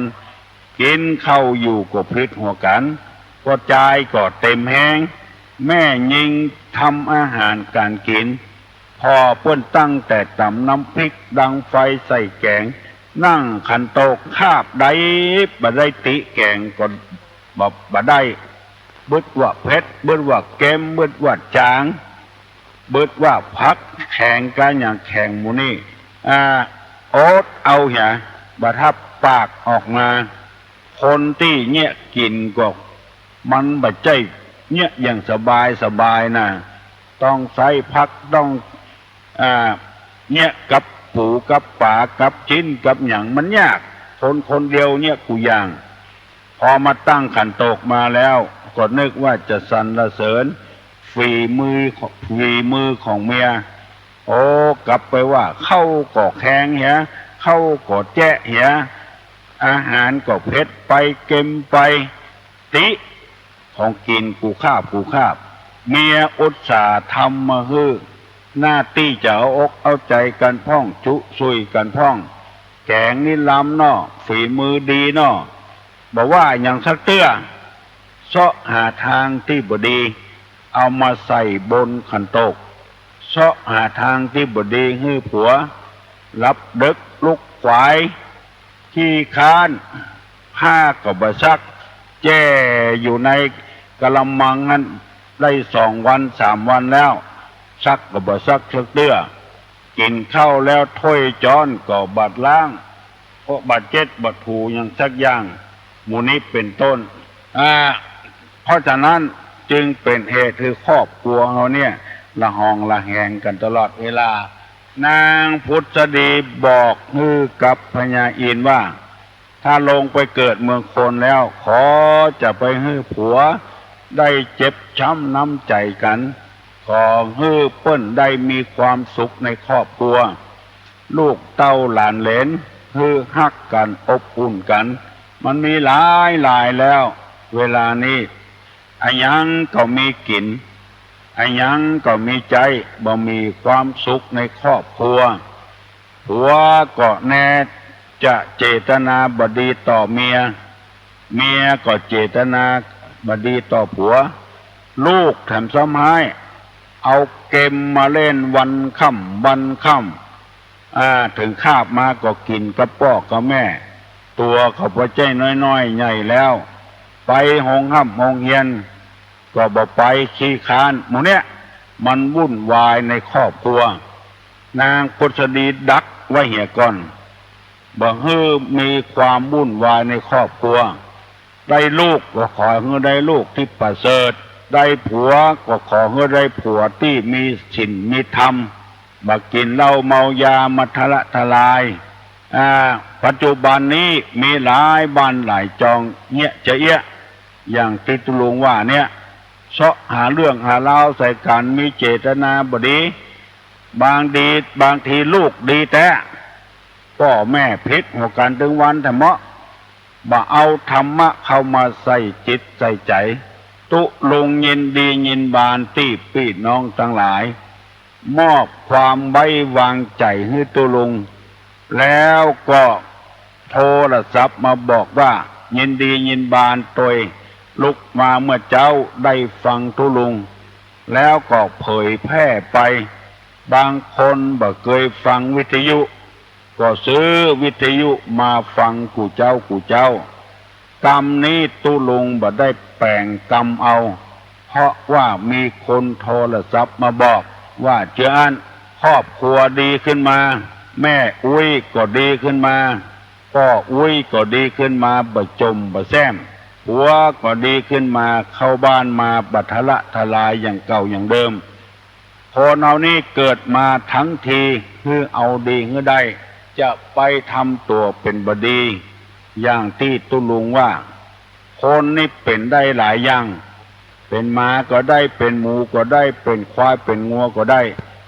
เฮาอย่าไปฮื้อมันเป็นสิ่งเหล่านั้นฮื้อเป็นคนอยู่ตลอดเวลาบางคนนี่เจตนาบดีอยู่ตลอดเพราะว่าอู้อันอย่างออกไปก็อู้ทางลบบ่อู้ทางบวกสักเตื้อบ่ปรับปรุงครอบครัวให้มีความสุขสักเตื้อแน่ก็อย่าแตกจะแยกกันเพราะใจเป็นอกุศลทำไมใจจึงเป็นอกุศลเพราะใจเจตนาบดีนั่นเองสมมติง่ายๆว่าไปปะใส่เพื่อนฝูงโอ้มาแล้วกันมาแล้วมากระไผ มาคนเดียวนะไอ้วอกนั่นมากะเนี่ยจังเปิ้นแล้วก็ถามมาเปิ้นแถมไอ้วอกนั่นมากะหน้าที่จะถามคนดีๆบ่มากะไปถามไอ้วอกนั้นมันบ่ถูกกันอยู่หั่นแล้วจะไปถามมามันเนี่ยหยังมากะฝ่ายมาคนเดียวไอ้วอกนั่นมากะเนี่ยไปคิดเสพสิ่งที่เป็นอกุศลตอนนี้ไปให้พยายามสร้างสรรค์อย่าไปพยายามลบสร้างสรรค์ให้มันดีขึ้นหูสิ่งที่ควรหูอันใดบอกควรหูจะไปเสาะหามันบางคนแสหาเรื่องนั้นนะมันว่าจะได้ให้กูพ่องก็เปิ้นว่าบ่ว่าอย่างรู้ว่ากล้ามึงลืมไปเห็นแล้วกล้ามันว่าจะได้ลองบอกให้กูรอไปแสหามันเนี่ยหยังมันเป็นควากเป็นน้ำเป็นเสี้ยนเป็นขยะที่เอาบอกพอใจแล้วไปเสาะหาขยะเอามาใส่อกใส่ใจแทนพยายามปรับปรุงแก้ไขกันพ่อออกแม่ออกพี่น้องผู้ฟังทั้งหลายบัดเดี๋ยวนี้6 โมงเกินฝ่ายแล้วไผยังบ่ลุกจากที่นอนก็ลุกได้แล้วเป็นวันที่จะต้องออกเวียกการเสาะว่าหากินเวลามันบอกท่าไผจากนาทีวินาทีเป็นนาทีจากนาทีเป็นชั่วโมงมันว่าท่าไผเขาจะให้มันกลับขึ้นมาตึงบ่ได้เพราะฉะนั้นลุกก่อนที่ตะวันจะออกอาบน้ำอาบท่าแปรงฟันล้างหน้าล้างตาดีดักแล้วมันสดชื่นปาการอาบน้ำฟังธรรมที่ตุลุงนำมาเสนอวันนี้ก็ขออนุโมทนากับท่านพระครูคำมูลวรธรรมโมนำเอาเงินมาถวายที่ห้องส่งนี่500 บาทเพื่อให้ตุลุงซื้อดนตรีพื้นเมืองให้แก่ลูกแก่หลานแก่สถานที่ต่างๆที่เพิ่นมาขอกับขอให้ตุลุงช่วยเหลือตุลุงก็เท่าแก่แล่ลายแล้วบอกงูจะไปเสาะเงินเสาะทองที่ไหนจึงขอประกาศบอกบุญเลี่ยไรมายังท่านทั้งหลายท่านพระครูเพิ่นถวาย500ไผใครเป็นเจ้าภาพซึ่งใหญ่นี่ประมาณ1,500 บาทซึ่งกลางนี่ก็ประมาณ1,000 บาทซึ่งน้อยๆนี่ก็ประมาณ500-600ถ้าไผใครมีเจ้าศรัทธาจะทำบุญทำทานเกี่ยวกับดนตรีสล้อซอซึงเขาสงเคราะห์กันไปมีพระพุทธศาสนาฐานะที่จะช่วยเหลือกันพร้อมกันนี้ขออนุโมทนาศรัทธาครอบครัวคุณประยุนใจพรหมและก็ครอบครัวคุณประพจน์เลขาได้นำเอาพระพุทธรูปประจำวันมาถวายที่วัดโสภณารามนี้4 องค์กับกันเป็นราคาอยู่ 3,000 กว่าบาทเอามาทานที่วัดเมื่อตะวาเพื่อจะนำเอาพระพุทธรูปเหล่านี้ไปตั้งที่สถานที่ปฏิบัติธรรมบ้านหมู่3ตำบลสันปิเสื้ออำเภอเมืองซึ่งเพิ่นต้องการให้ฮือศรัทธาไปทำบุญตักบาตรพระประจำวันที่ได้ประกาศไปและแถม4 องค์นั้นลูกศิษย์ของตุลุงฮับไปแล้ววันพัดวันศุกร์วันเสาร์วันลาหูฮับไปแล้วยังบัถวายเตื้อทีแรกเพิ่นจะฮับถึงหมดนะถึง7 องค์ปรากฏว่าครอบครัวของคุณประยุนครอบครัวของคุณพรพจน์เลขาได้นำมาถวายก่อนนั้นแล้ว4 องค์เหลือ4 องค์ลูกศิษย์ของตุลุงได้ฮับปากไปแล้วหมดแล้วพระพุทธรูปที่ตั้งศูนย์ปฏิบัติธรรมได้ต้องการหมดไปแล้ว8 องค์ด้วยกันยังจะทำมาดมาเดียวนี้นะเพิ่นใครได้ทำมาดสูงน้อยที่มีห้องติ่นขึ้นไปเทศเพิ่นใครได้เจออันไผมีจิตศรัทธาจะร่วมบารมีกับตุลุงก็พิจารณา บ่ได้บังคับบ่มีจิตศรัทธาเตื้อก็บ่เป็นหยังในวัดตุลุงนี่มันมีแล้วแต่ว่าจะเอาไปฮื้อลานปฏิบัติธรรมบ้านหมู่3ตำบลสันติเตื้อมันถึงเวลาเปิ้นโทรมาแล้วก็ต้องรับเสียก่อนเนาะฮัลโหลจำได้ค่ะจำได้แล้วได้ตุลุงมวยนี่ตุลุงได้ยินเหรอมวยอีกอ่ะแต่คืนนี้ก็ทอคุยกับแม่เขาเนาะทางด้านไฟฟ้าเนาะน่าว่าเพิ่งเคยได้ทั้งแถวผ้า7 องค์ทั้ง7 องค์มันมีแล้วนั่นน่ะไม่รู้ว่าจะทำยังไงเอา4 องค์พอก่อนเนาะอันเพิ่งถ้า4 องค์นี้ถ้าซื้อไปมันจะเหมือนกันตุลุงมันกันน่ะถ้ามีเจตนาตุลุงก็บอกว่าไม่เหมือนกันนะมาแม่เขาเราถ้าใครก็คือซื้อนี่ซื้อแล้วซื้อไปมันเนื้อทองมันจะเหมือนกันเนาะ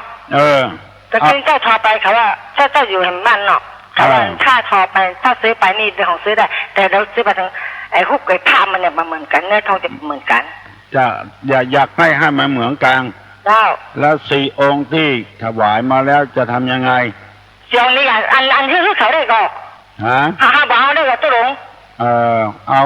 อาเจตนาว่าไม่เป็นไรยังมีเอาตรงว่าอะไรดียังมีคนต้องการอยู่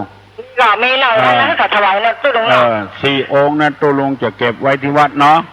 เอาไว้บูชาที่วัดตุลุงเอาอย่างไรดีก็เอาตังพ้นว่าถ้าสบายใจเจอใดก็ทำอย่างนั้นถ้าไม่ชุดได้ก็เอาไปทั้งชุดได้ก็ไปทั้งลูกทั้งชุกก็ไล่ไม่เป็นไรเอามาทั้งชุกก็ได้ให้มันเหมือนกลางเนาะทั้งชุดเลยนะเพราะอาม่าค่ะมันลูกหลานนักเนาะเอาจะเอาหมดไงแต่ครั้นี้คุยกันน้องสาวว่าผมพูดกับเจ้าเกิดตู้ดองเนาะเพราะว่าถ้าเอาทำเสร็จจะเอาไปทั้งชุดนี้แต่ดองนี่นะได้ก็ไล่4 องค์นี่ตู้ดองเอาไปถอดที่ได้มันต้องไม่เป็นภาพบูชาทั้งนั้นเนาะบ่เชียงกลางไล่ตู้ดองถ้าพูดเขาเสียใจว่ะไม่เสียใจเขาถวายแล้วอันที่ว่ามาเมื่อกี้นะเขาศรัทธาหลวงพ่อศรัทธาตุลุงสุดแล้วแต่ตุลุงจะเอาไปทำถวายที่วัดแล้วเขาไม่เสียใจเอาทั้งชุกก็ได้นะต้องกลัวเขาเสียใจเขาก็ต้องสละเนาะตุลุงอย่างนั้นต้องตั้งสบายใจเนาะไม่เสียใจที่อื่นยังมีอยู่มีบอกไปที่อื่นก็ไล่ทีนี้แต่ครั้นี้เจ้าทอไปเขาว่าเขาแค่ได้ทางตึงชุดอาม่ามันนักเนาะเอาดีแล้วก็ต้องเจ้าสุกเกาะโอเคถูกต้องอันเจ้าเอาหมดนะแต่ชุดนี้นะเหมาทั้งหมกเลยเนาะเปิดองนะคะเหมาหมกวักเลยแล้วแหมเสียงตู้มันยังไงที่เพิ่งถวายหน้ามันยังไงถวายที่4 องค์ที่ถวายให้ตุลุง4 องค์ที่ถวายที่ท่านไม่เป็นไรเก็บไว้ได้เอาไว้ได้ไม่เสียหายพระพุทธรูปยิ่งเอาถ้าคนอื่นต้องการก็จะให้คนอื่นถ้าไม่มีคนต้องการก็จะเอาไว้บูชาไม่เป็นไรไม่ใช่ของกินของบูชาเอา5 นิ้วกะเอา5 นิ้วขึ้นไปถ้าว่า7 นิ้ว9 นิ้วนี่อย่าไปเนาะ7 นิ้วก็ไล่ยิ่งโตเท่าไหร่ก็ยิ่งรีเท่านั้นโอเคเพื่อไม่ให้โยมได้เสียเงินมาก5 นิ้ว7 นิ้วก็ไหวได้เหมือนกันได้บุญเท่าเลี้ยวกังเต้นตะลุงนะสวัสดีเนอะกำเชียโอ้ยจะทำบุญอยู่หน้าบ้านทำบุญแล้วได้ยินตัวแต่เสร็จแล้วเสืออย่างเฮงรวยๆนะเจ้าเอาอักลีจะเจริญพรแล้วก็ที่วัดแสนฝางเพิ่นจะทำบุญน้ำพึ่งน้ำอ้อยเพิ่นเนี่ยมาได้200 กว่าปีมาแล้ววันเดือน12 เปงเนอะใครมีจิตศรัทธาการน้ำพึ่งน้ำอ้อยก็ไปร่วมกับเปิ้นตั้งแต่8 โมงเป็นต้นไปฮัลโหลจะถามปัญหาครับสาธารณกุศลคืออะไรอย่างครับถามแล้วก็1และบุญกิริยาวัตถุ3มีทานศีลภาวนา อยากถามว่าทานข้อต้นนั่นคืออย่าง2 ข้อครับครับไพศาลครับครับสาธารณกุศลคืออะไรบุญกิริยวัตถุ3ทานศีลภาวนาอยากถามข้อต้นว่าทานคืออะไรภายได้ตอบมาเนอะขออนุญาตประชาสัมพันธ์แถมสักน้อยที่วัดบ้านวังทานมีป้อออกพุทธอุปถากพระพุทธศาสนาเป็นมหาอุบาสกอุบาสิกาคือคุณสมบุญกันทปาคุณบัวชมกันทปาพร้อมด้วยบุตรและธิดาได้ถวายที่ดิน10 ให้แก่มหาจุฬาลงกรณราชวิทยาลัยเวลานี้ได้สร้างอาคารอย่างต่างๆไปแล้วจำนวนมากเพิ่นจะถวายเป็นตาเนอในวันถวายเป็นตาวันที่20 กันยาเนอฮัลโหลวันที่20 กันยาไผมีจิตศรัทธาไปร่วมเนอฮัลโหลเจ้านมัสการเจ้าตู้ลงเจ้าอันยอซื้อนั่น500นั่นน่ะฮะน้อยอีกะที่ยันตู้ลงว่าละซึ่งน้อยซึ่งกลางประมาณสัก1,000และซึ่งใหญ่นี่1,500เจ้าสล้อนี่มีแล้วมีจำนวนนักแล้ว500นั้นเจ้าจะ5ป่ะจะเป็นเจ้าภาพบ่เจ้าชื่อถนอมศรีเจ้าถนอมศรีแล้วก็จะว่ากันมื้อโน้นเนาะจะเอาเงินไปถวายถ้าสตางค์มาถึงเมื่อใดก็ว่ากันเนาะเจ้าจะได้สั่งเปิ้นแปลงเนาะอย่างวันนี้จะไปเจ้าวันนี้ตู้ลุงมาอยู่นะอยู่วันใดไปโรงพยาบาลถ้ามาตอนบ่ายหลังจากบ่าย 2แล้วได้เนอะมาหาตู้ลุงนะยินดีเนอะฟังตู้ลุงกูเจ้ากับยินดีโตยเนอะกับอันเจ้าวัดเจริญถ้า5 โมงเจ้าจะลูกฟังดีแต่เว้ยตู้เจ้าการเจ้าตอนกลางวันจะไปเจ้าเจ้าบ่ายปุ่นเนอะเจ้าบ่ายให้ลืมมาพบว่าที่ว่างนะจะโทรเข้าไปก่อนเนาะเจ้าโทรเข้ามาก่อน12122เนอะไม่ใช่ว่า058นี่นะเจ้า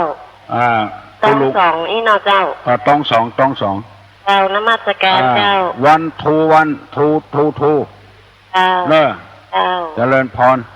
ดีใจมากวันที่20 กันยานี่เปิ้นจะตานบัดนี้สร้างไปแล้วประมาณสัก20 กว่าล้านแล้วเปิ้นจะทำบุญเนี่ยก่อนเปิ้นว่าไผมีจิตศรัทธาไปร่วมโดยเปิ้นบัดนี้ฝรั่งนะมาปฏิบัติธรรมอยู่ที่หั่นมาปฏิบัติธรรมอยู่ที่บ้านบางทานอำเภอสันทรายปฏิบัติธรรมอยู่หั่นรับไปแล้วหลายรุ่นหลายหมู่ละฝรั่งมาปฏิบัติธรรมนะเป็นที่อนุโมทนาสาธุเนอะฝรั่งมั่งค่าเปิ้นมีหลักมีฐานนะตู้ลุงจะอ่านให้ฟังเนอะ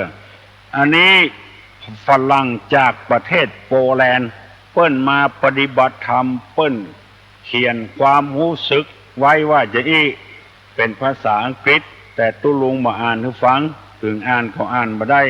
เปิ้นเป็นภาษาไทยว่าการปฏิบัติธรรมเป็นโครงการที่น่าสนใจโดยเฉพาะผู้ที่ไม่มีความรู้เกี่ยวกับพระพุทธศาสนาเลยข้าพเจ้าขอชอบการปฏิบัติธรรมซึ่งเป็นการใช้เวลาให้มีคุณค่าแม้ว่าข้าพเจ้าจะมีความรู้สึกไม่คุ้นเคยกับธรรมสมาธิควรอยู่เรียบและการบูชาแบบชาวพุทธนะแบบชาวพุทธแต่ยังอยากจะศึกษาและปฏิบัติเพิ่มเติมอย่างลึกซึ้ง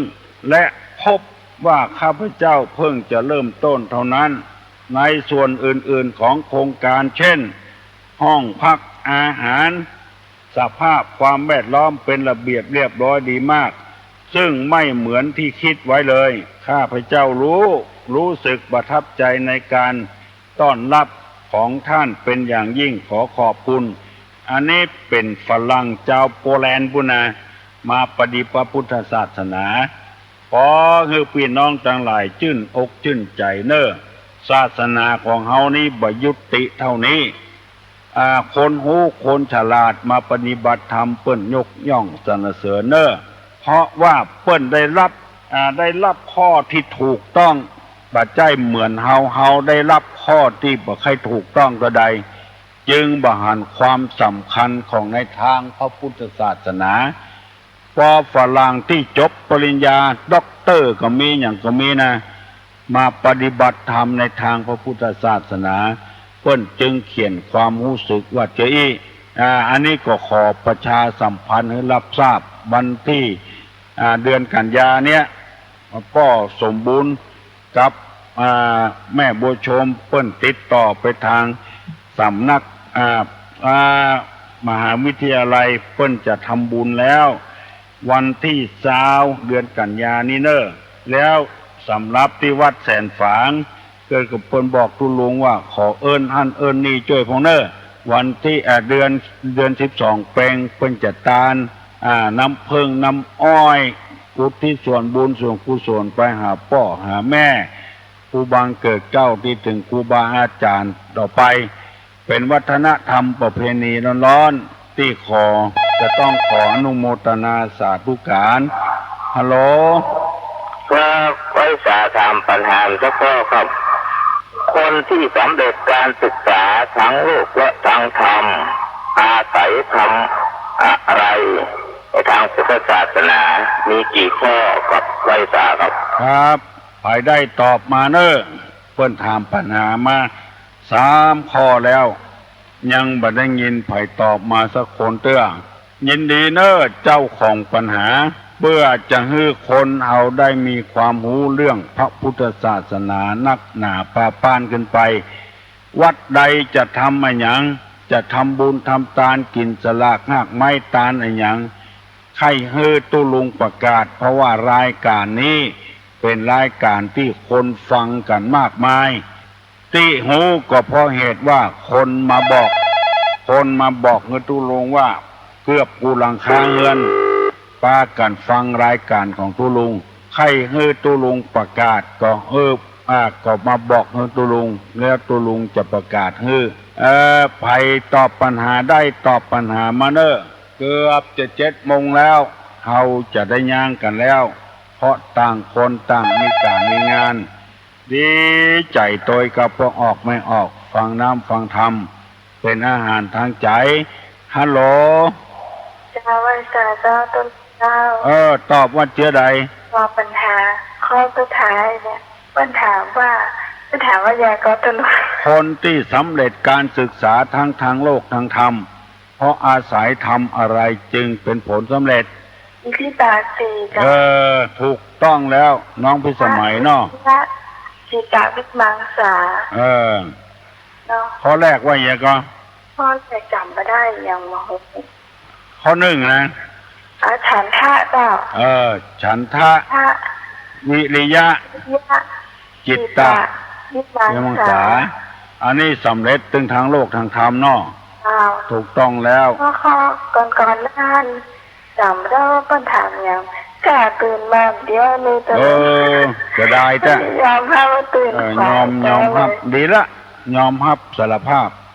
ดีกว่าเก็บไว้ยินดีเนอะไว้สา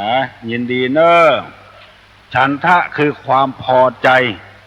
เฮียนพ่องบ่เฮียนพ่องเนี่ยรับรองว่าอนาคตบัดเจริญระวังเนอะลูกหลานเนอะเฮียนพ่องบ่เฮียนพ่องเมาเอวนะชีวิตเฮาบ่จะอยู่ต่ออีฮัลโหลสาจักลุงสารปีนะเจ้าสารปีเจ้าจังเลิ้งเจ้าดอกสารปีนี่หอมเนาะดอกสารปีนี่หอมอ่ะเจ้ายังเนิ้งเนาะไม่ได้โทรมาลุงเหมือนละต้นไม้ยางมันเนิ้งออกไปเรียกว่ายางเนิ้งสถานีรถไฟยางเนิ้งนี่อย่างพ่องสมัยเด็กนี่พิจารณ์นะเจ้าพิจารณ์ยางเนิ้งเจ้าน้องพิสมัยอู้ตังพิสมัยปุ่นบื้นกระทบจะลงไปไหน บึดก็โทรมาหากันเนาะแล้ววันนี้อู้อย่างกับตู้ลุงพ่อโทรคุยไปได้ค่ะอ๋อทำอู้ไปได้เนาะมาเยี่ยมเนาะฟังตู้ลุงถึงวันนะกันโอ้ดีนักเนอะแล้วก็เข้าใจก็ปัญหาไม่ได้การน้องที่สมัยนะกันว่าปนการเปิ้นเนาะเข้าแก่ตู้ลุงมาแก่ฟังเสียงยังนมอยู่ฮะ49เจ้าฟังเสียงยังนมอยู่เจ้าแค่มาตู้ลุงเนาะเปิ้นจะนี้หัวมาแก่เดี๋ยวเปิ้นจะนี้หัวแต่ว่ายังแก่เหล่านี้ก่อนมาแก่ตัว40ปลายไม่สาวจ้า10 ปีอาบน้ำมะนาว20 ปีเป็นเบ้าเป็นสาวบ่ใกล้30 ปีบ่นายสงสาร40 ปีเงียกกันเหมือนฟ้าผ่านู่มาแก่ตัวแต่ว่ายังแก่เหล่านี้ก่อนเพื่อให้ปออกไม่ออกเข้าใจในเรื่องนี้ฝรั่งนี่มันได้ข้อมูลที่ถูกต้องฮัลโหลมาตรการเจ้าจากละปูนเลยก็รู้ละปูนบุก่อนเจ้าธโมสังโฆไก่แต่ไก่ว่ามาเหรอตุลุงเหรอมาเยี่ยมเนาะตุลุงสบายดีเนอะเจ้าแต่ว่าก็โทรไปแล้วกันเจ้าแหละเจ้าเรื่องอันใดหาว่าหาอันนี้ตุลุงจะไปยาเจ้าไปกาซ่อมแซมก่อนเนาะไอ้นิมนต์ไปไหนถึงไปครับได้ซ่อมแซมแล้วได้กูเจ้าเนาะสืบอายุไปนิมนต์เข้มข้นขึ้นปีกะเข้มข้นขึ้นยินดีเนอะเพื่อกำลังใจตัวลุงวันนี้หลับปูนสืบจะตาตัวลุงเพื่อมีกำลังใจแถมจัดนักเนอะจากวันเล่าเจ้าที่โทรมาตะวางเจ้ามันล่องจักเจ้าแต่นออีลากินประการเจ้ากินข้าวแล้วยังเจ้ากำลังเสียบจิ้นอยู่เสียบจิ้นอยู่เจ้าจะประการเจ้า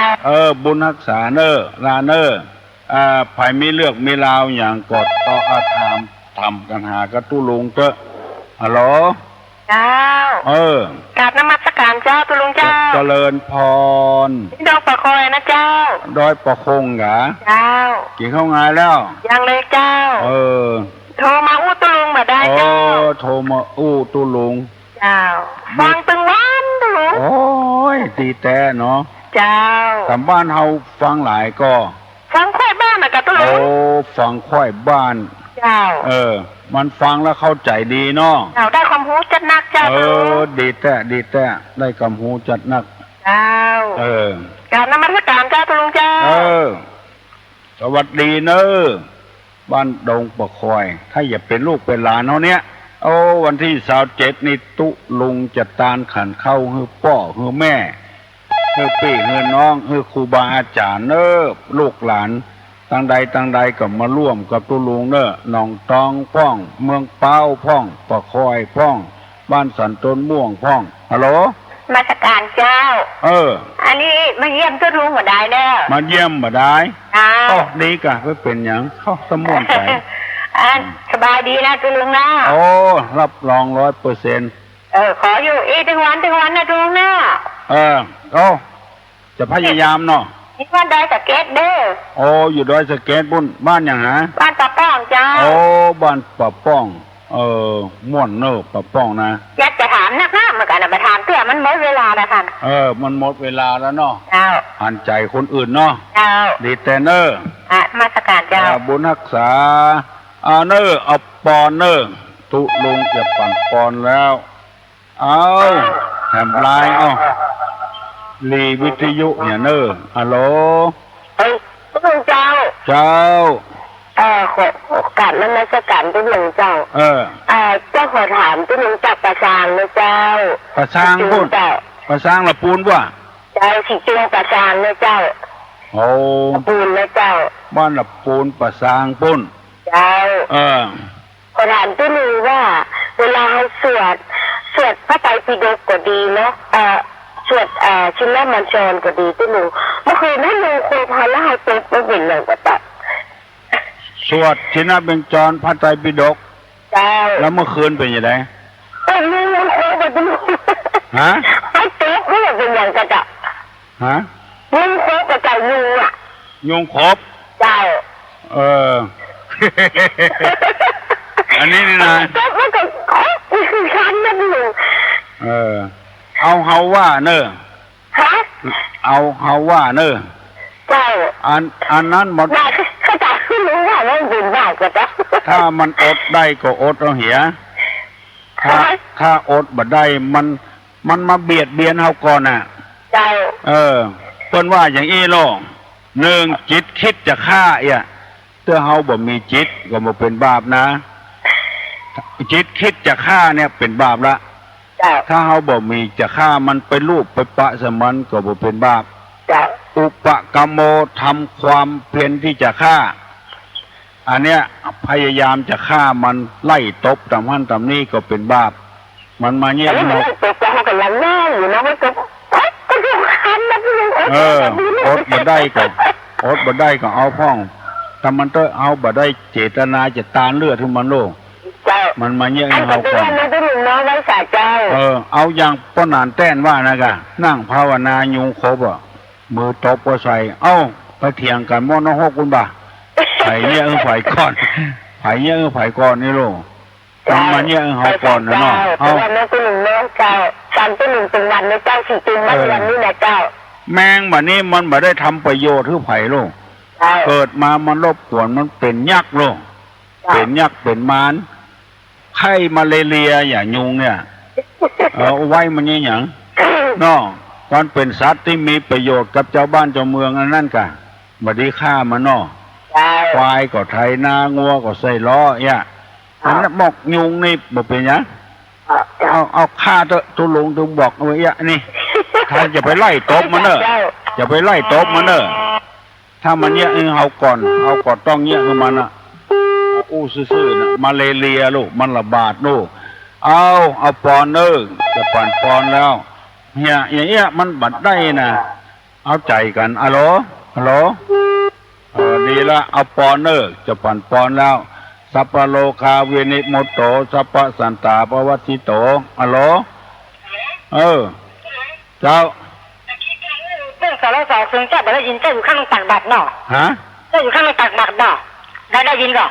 ตะกี้จะรู้ว่าด้านสารสารซึ่งนี่1,500อย่างใดเนี่ยซึ่งน้อย500เจ้าซึ่งกลาง1,000เจ้าแล้วก็ซึ่งใหญ่1,500อันตรงนี้ได้อย่างไรซึ่งน้อย500ซึ่งใหญ่1,000ซึ่งกลาง1,000เจ้าซึ่งใหญ่1,500ถ้าไผมีจิตศรัทธาเนอะบ่มีจิตศรัทธาก็แล้วไปตุลงกันก็เลยเจ้าอู้หลังไม้ได้ก็สักกี่โมงกำเดียวอู้หลังไม้เนาะเจ้ากี่โมงดีสักกี่โมงเจ้าถาตุลงกำเดียวตุลงปั่นปอนละอู้หลังไม้มาเนอะเจ้าจะไปบอกให้เขาทางนู้นนะสัก8 โมงบอก8 โมงตุลงไม่อยู่นี่ม้อยเจ้าม้อยจ๋าเจ้าโทรไปหาเตียนปูเนอร์ที่ไหนที่ฟอกไก่พวกอะเบอร์ใหม่กะจดไว้เนอะที่ไหนโทรมาหาตัวลุงเนี่ยมีเบอร์ทำไมมีเบอร์มือด้วยนะเอาสูตรจดไว้เดี๋ยวฟังเสร็จต้องเป็นตัวโหรบกวนเนอะ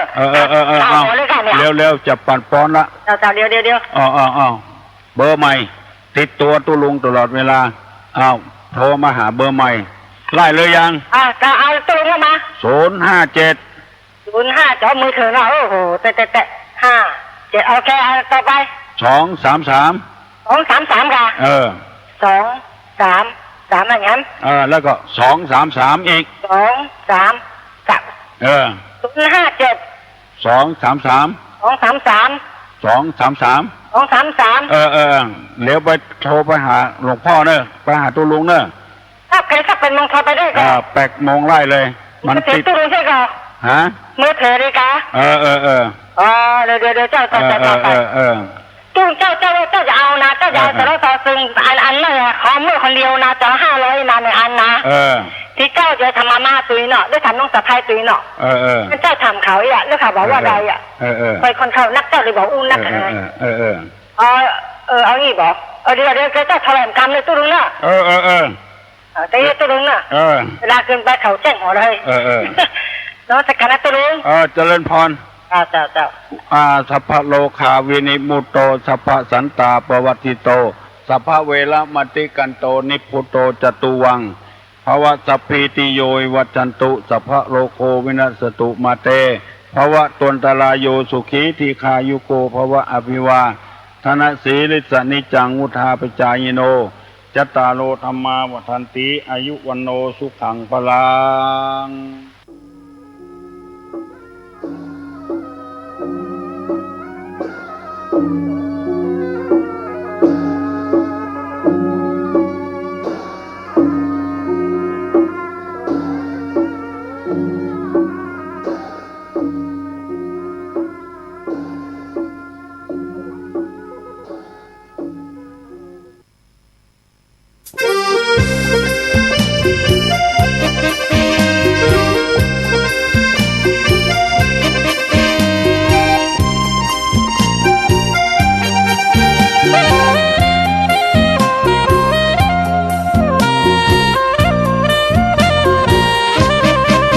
สถานีพระพุทธศาสนาฝากเสียงลอยมาบอกบรรดาญาติโยมที่มีใจใช้ธรรมฉโลม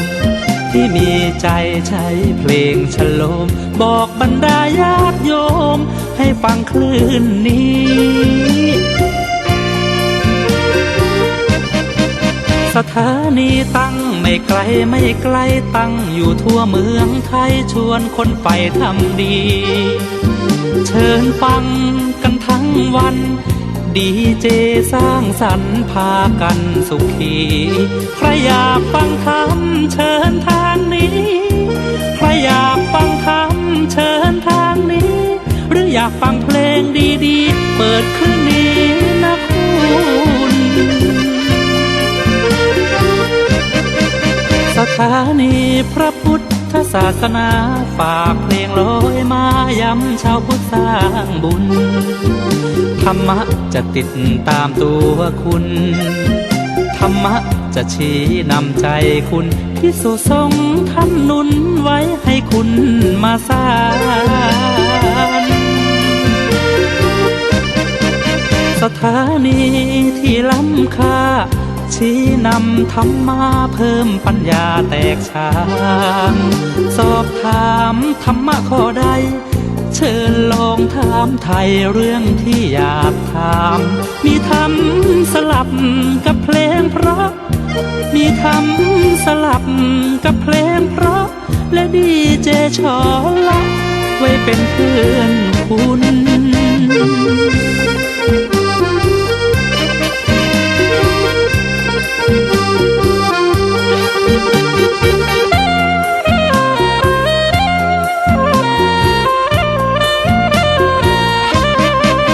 สถานีที่ล้ำค่าชี้นำธรรมะเพิ่มปัญญาแตกฉาน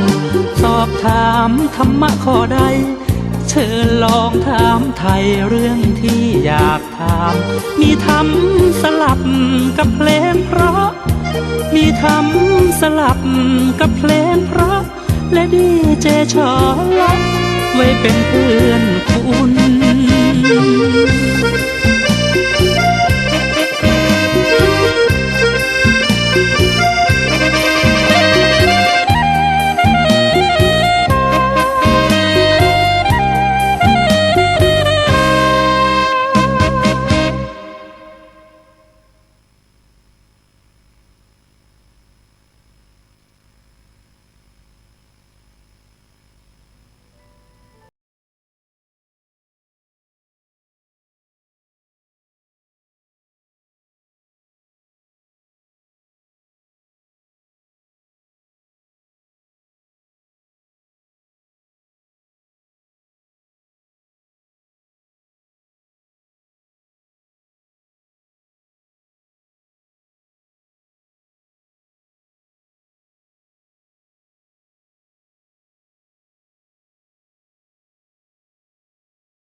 เรื่องของโลกเท่านั้นเรื่องธรรมะเรื่องอนัตตานี้ไม่มีเรื่องศูนย์เรื่องว่างเรื่องปล่อยเรื่องวางไม่มีคือเรื่องปล่อยวางมันมีอยู่แต่ว่าปล่อยโดยความ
พอแต่จะทำราคะโทสะโมหะ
ต้นเหตุคือมันมีตัวมีตน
เห็นแล้วก็ไม่รู้ ไม่รู้ก็ไม่รู้จักข้อปฏิบัติ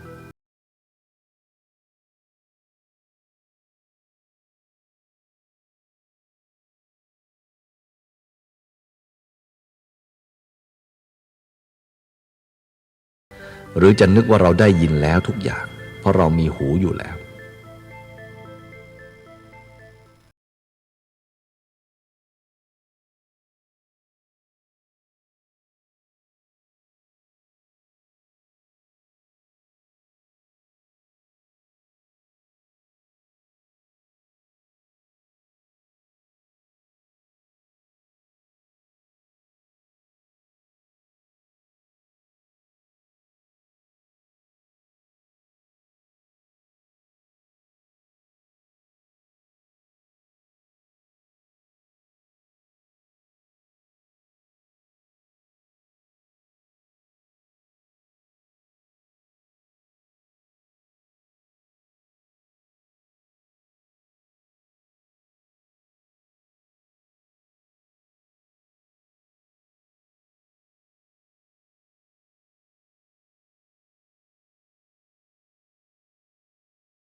ตามอาการทั้งหลายเหล่านั้นมันจะปล่อยวางตามเรื่องของมันเช่นกระแสน้ำที่มันไหลมาไม่ต้องกางกั้นมันให้มันไหลไปตามความสะดวก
ใจเป็นธรรมะ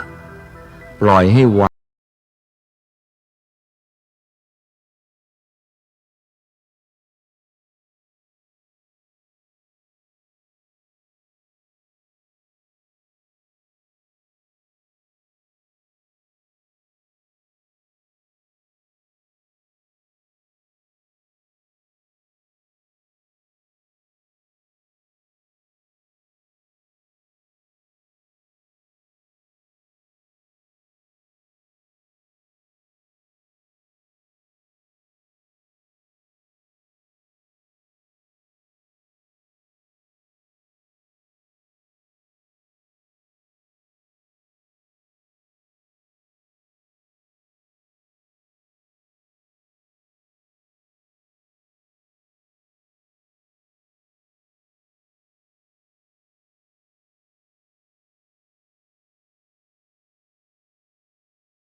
ติดลาภบ้างติดยศบ้างติดสรรเสริญบ้าง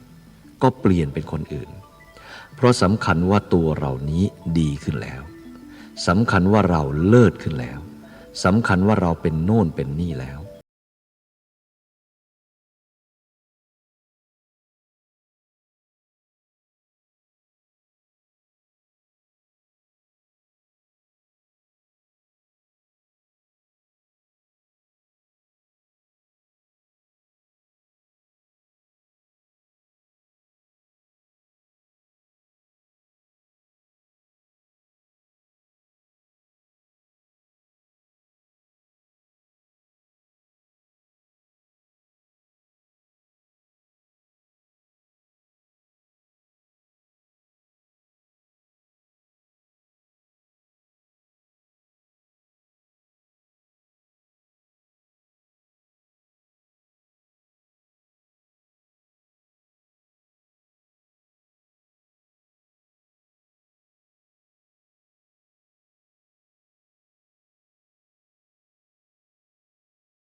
บางทีวัน1-2 วัน3 เดือน4 เดือนถึงปี